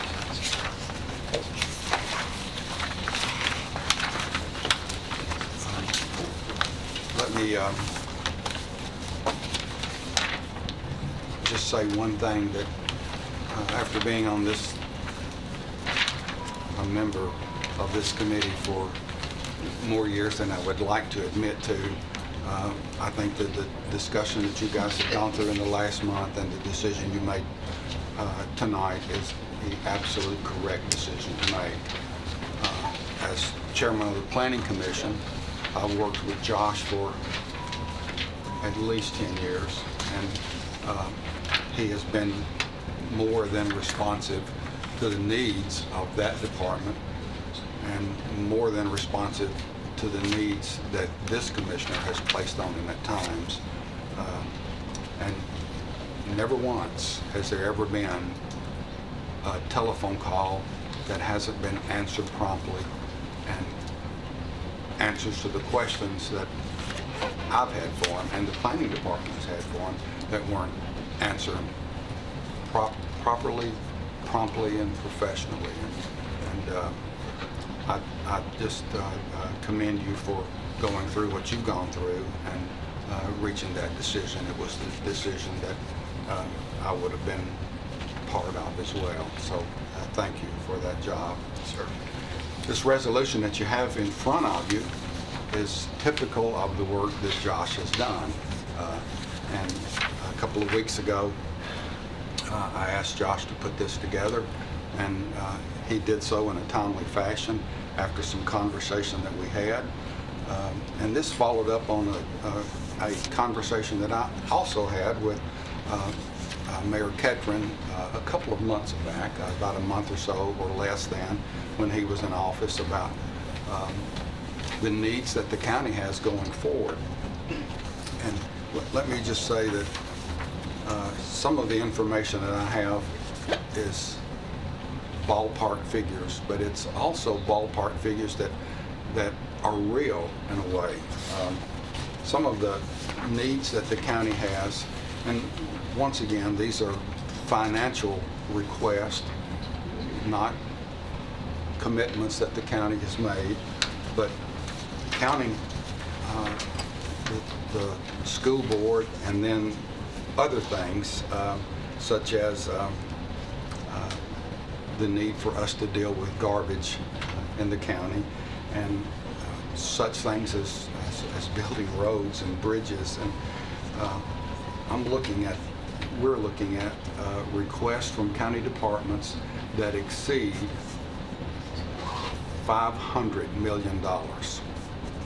And my best guesstimate is around $525 million. And this is new money that is not reoccurring, but pretty much brick and mortar. And the options that we have as a commission is very limited. And those options are pretty much restricted to, we have a development tax that we've had for a number of years, but it's pretty much restricted if we need additional funds, is to raise property taxes. I think that this commission has done an outstanding job over the last 10 or 12 years to deal with some of those requests and meet some of those demands while holding taxes, property taxes, as low as can be expected.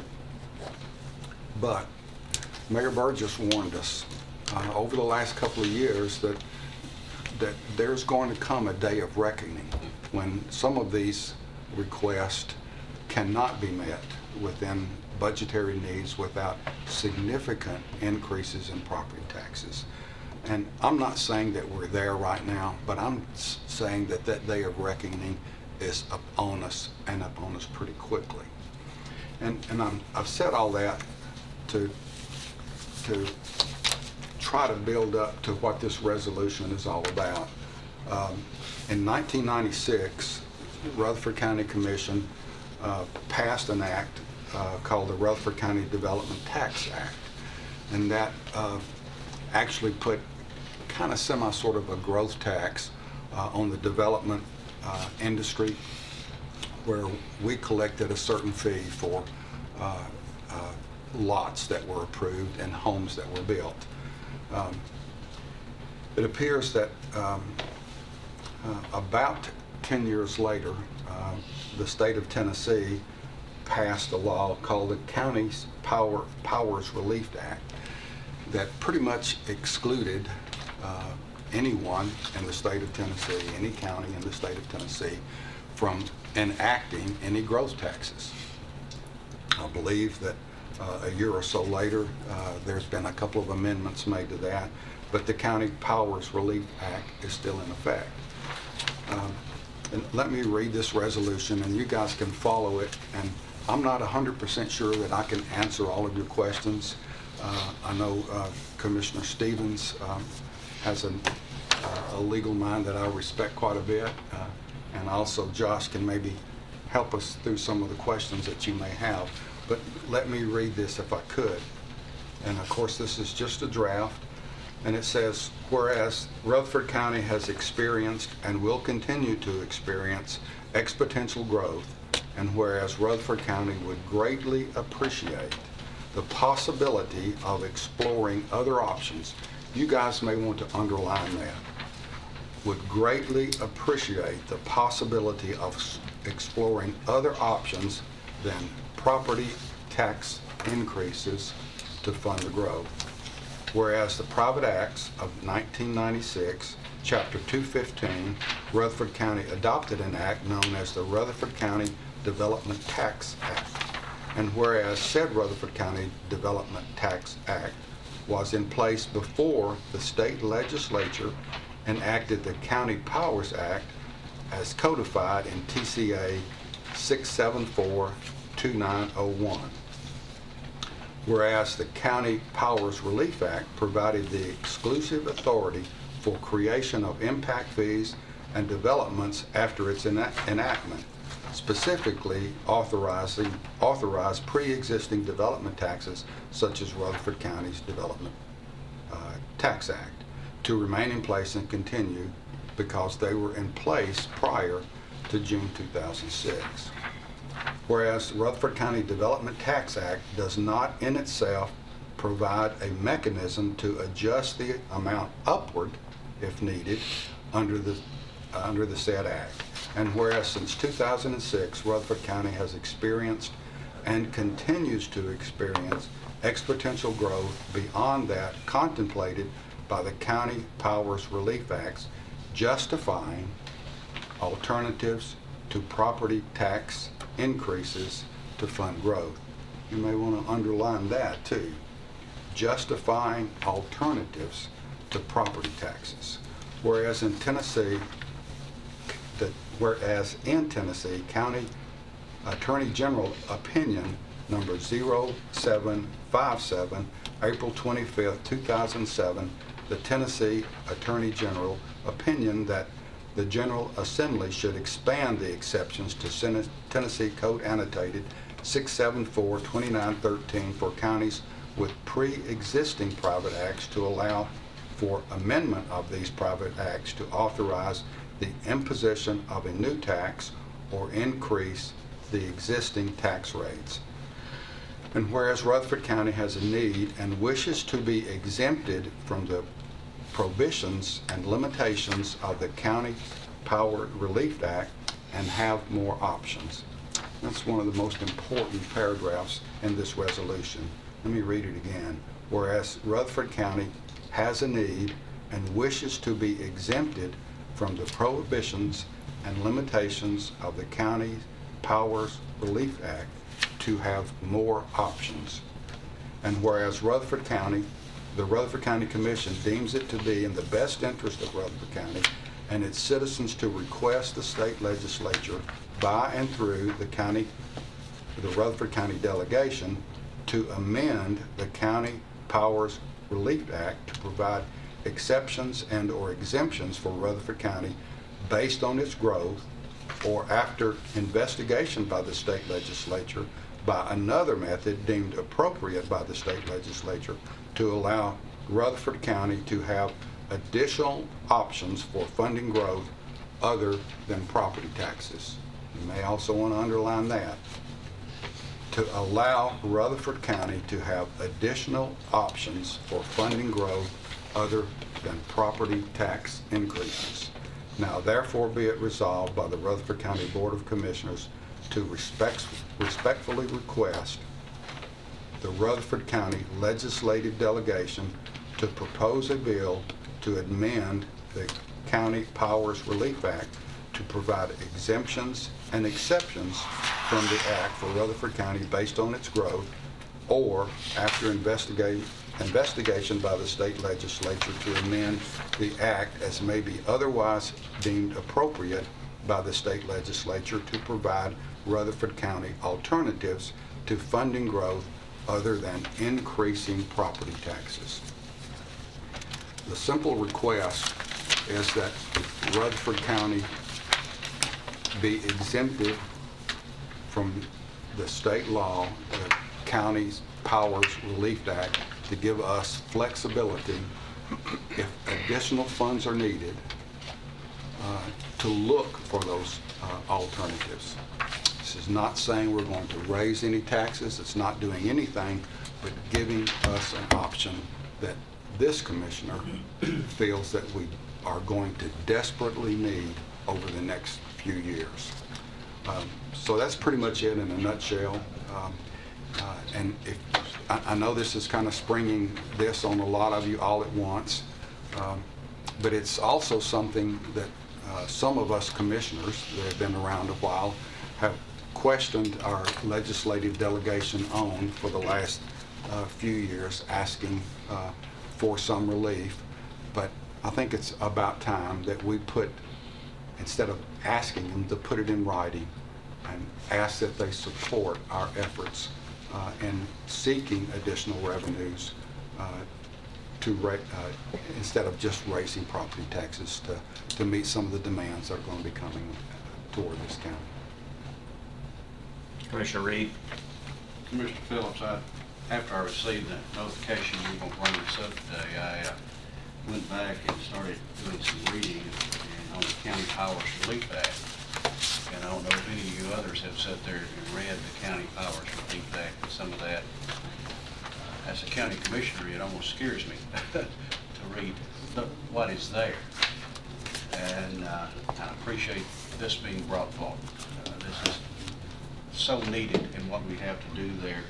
And as I read on through this, some of the things you have to do, you've got to have a super majority to vote on some of these things, where we got to go. And I think it's something needed, something we're going to have, not right away maybe, but in the future. I also sit on planning with you, and we sit there and see these things. If we don't do something, we just can't pile it on property taxes as we have here. And if it be appropriate, I'd like to make that motion that we go forward with this resolution. Motion from Commissioner Reeves, or second? Second. Second from Commissioner Rather. Any discussion? All in favor of moving the resolution forward to the full commission, please say aye. Aye. Any opposed? Motion carried. We'll move that forward to the December meeting. Commissioner Phillips, thank you for bringing that forward. Heather Dahlgren would like to come address the committee as well. Ms. Dahlgren is our Register of Deeds. Thank you, Commissioner. Yes, thank you, Commissioner Phillips.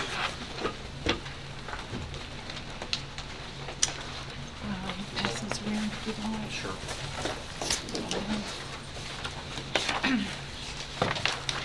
I've got good news compared to some of this. And this is for some of the new commissioners on steering. This is, part of this conversation was something that Heather had brought last year to the steering committee. And this is something that she's trying to bring forward again, that we're going to need some help at the state level. So that kind of gives you a little bit of a background on what her presentation is going to be around. So, Right. Heather, go ahead. Yes, the Register of Deeds office is a fee office, and we, by state statute, were to receive a 5% commission for collecting the state's mortgage and conveyance tax. Back in the 2006 era, when the state was low on funds, they still gave us a 5% with the caveat that we had to remit 52% of the 5% back to the state, which basically means they lowered the 5% to 2.4 and kept 2.6. And that was meant to be a part-time fix, was never intended to be a full permanent solution. So last year, as president of the Registers Association, I recommended that we present a resolution to restore the full Registers Commission, knowing that more than likely it was going to take a year of education and presentation to get everybody on board. Had a rather large fiscal note when we first put it together. Across the state, 95 counties, it came up to quite a large fiscal note. Speaking with the people that helped carry that bill, we were trying to go for the whole restoration of the whole 2.6. I believe that they have decided it would be better for us to introduce it this year, going back in increments, 1%, 1%, and the 0.6 over a 3-year period. So what you see on the front page is just a little bit of the history of how that happened. The second page was the actual resolution that the commission did approve and we did send to the General Assembly of last year. And then the next page is the, what we intend to send this year, if you guys would approve it through the commission, to send this resolution to them. The reason being is that we had bill numbers that are no longer viable, and this third page is the new resolution that we will be offering, and the bill numbers will be filled in after the fact, once it's passed. I did some numbers today to give you an idea if we had been able to pass that last year from January 1 through November 30th. That would have been an extra $373,950 for Rutherford County. And that would be a continuous on it. So we're looking at about $400,000 extra revenue to the general fund per year if we can get this passed. So I think it's a pretty considerable amount of money to go forward with. And it did pass the commission, and then I think Mayor Ketchern shared when he was in the Senate, actually died in the House, and I think part of that was The fiscal note was a shot. The fiscal note was, we shot for a 3 when we only needed a layup type deal, and it just didn't get out of the House. So I think they're looking at it differently now, but the urgency is still there. I mean, $373,000 is a lot of money for the county and for the taxpayers. So any questions for Ms. Dahlgren before we move forward with the motion? Is there a motion that any commissioner would like to make? Well, I'll make the motion that we send that sample resolution to the full commission to be considered, and then ultimately go to our state legislators. Commissioner Stevens with the motion. Is there a second? Second. Second from Commissioner Rather. Any discussion? All in favor of moving the resolution forward, please say aye. Aye. Any opposed? Thank you. So we'll move that forward, Heather, to the December 13th meeting. Thank you. Thank you. Just one other quick order of business, commissioners. We do have for the new commissioners and those that have been serving for a long time are familiar with this. January is traditionally when the steering committee meets with our state delegation. We ask them, and I'm going to lean on the mayor and the deputy mayor to help us make sure that we can get a commitment from them to attend our January steering committee meeting on the first Monday, and I believe that's January 7th. We generally open the courthouse because it's attended by other commissioners and larger groups of people.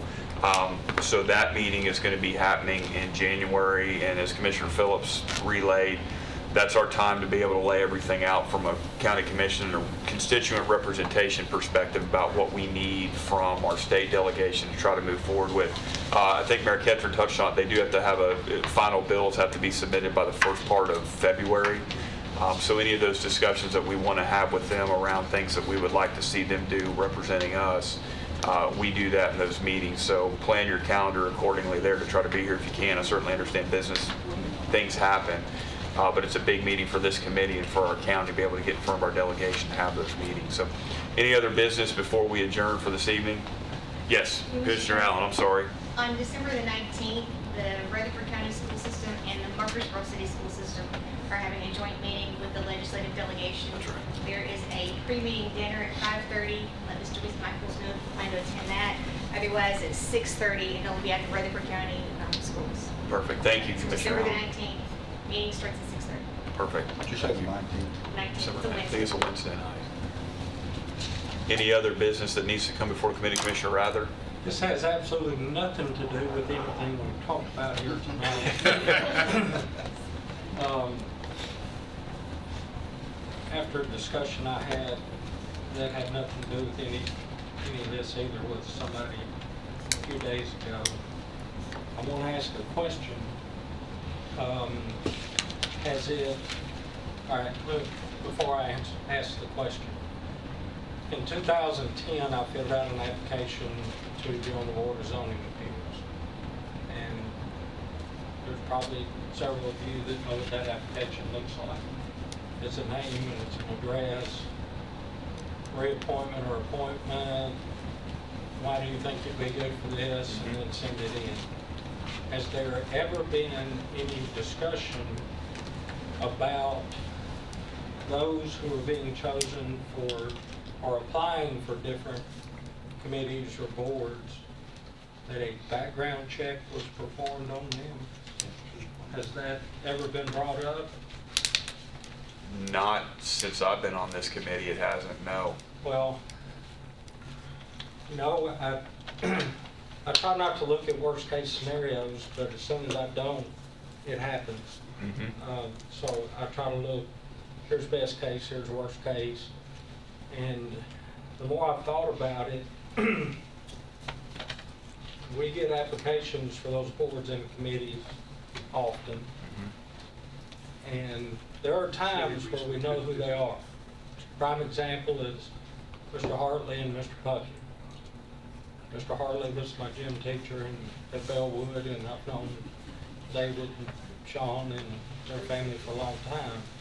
However, what concerns me is someone gets appointed to a board or a commission only for us to find out that they're on a sex offenders registry, or they have felony records, and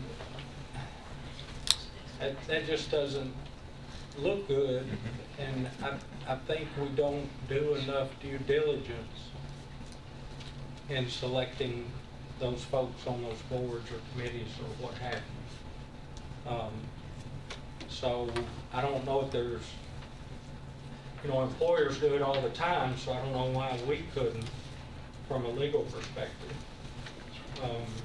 But I think however we decide this, or we need to set on this till the next month, I would really like for our county to consider doing background checks on the citizens who are wanting to serve.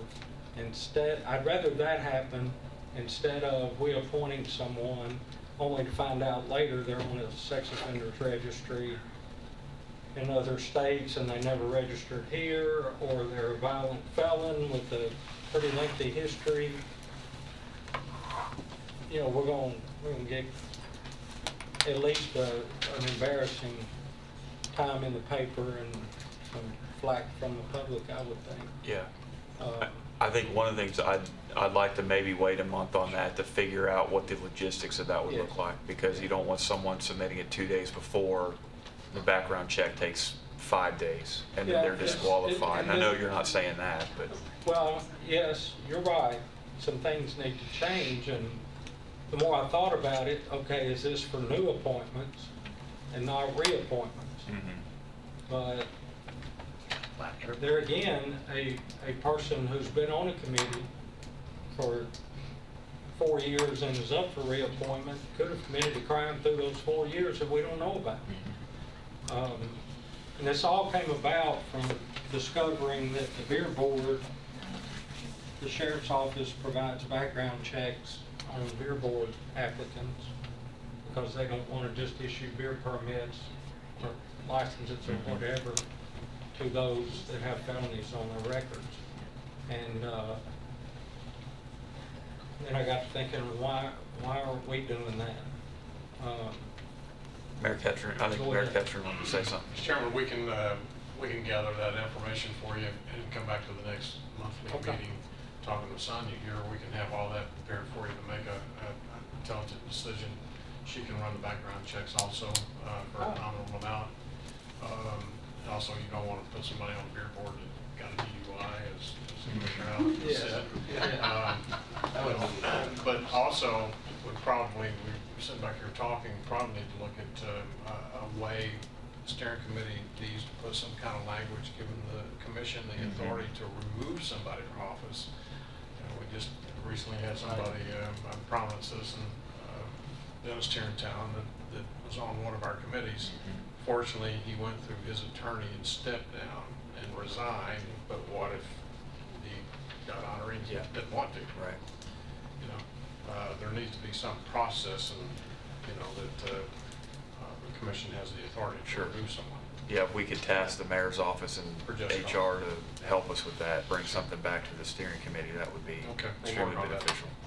That's a great point, Commissioner Rather, too. I appreciate you thinking about that, Commissioner Stevens. And if we're going to be talking about the committee, something else I would like to see us do is kind of put a limit on how many people, how many committees somebody can serve on. It seems like every month we have a lot of the same people over and over again, and there's a lot of people in our county that should be involved, and it just seems like we have the same applicants for the boards. Right.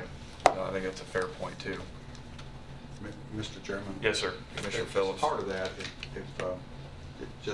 what I'd kind of like to see is if it's possible to word the application would you be willing to submit to? And it's possible that the steering committee could appoint someone subject to a background investigation and not have to do a background investigation on 10 applicants for one job. So if it's possible, we could do something like that. Yeah. And you could probably save a little money and a lot of time by doing those things. And applicant, I mean, someone, And a lot of if work. they know they're gonna have a background check, they might not wanna submit. So it could cut down, I mean, really, it could cut down in theory on the number of applicants too, so. And Good it's, point. what we do in our other applications is it says on the application, when they sign our application, it says, Yeah, it's a this is, consent. you have to Right. successfully pass. And we do a sex offender, a felony register, FBI background check, and a TBI background check. So we do it all, just to make sure that everything's good. Very good. Is there any other business coming before the committee? Okay, we stand adjourned. Thank you.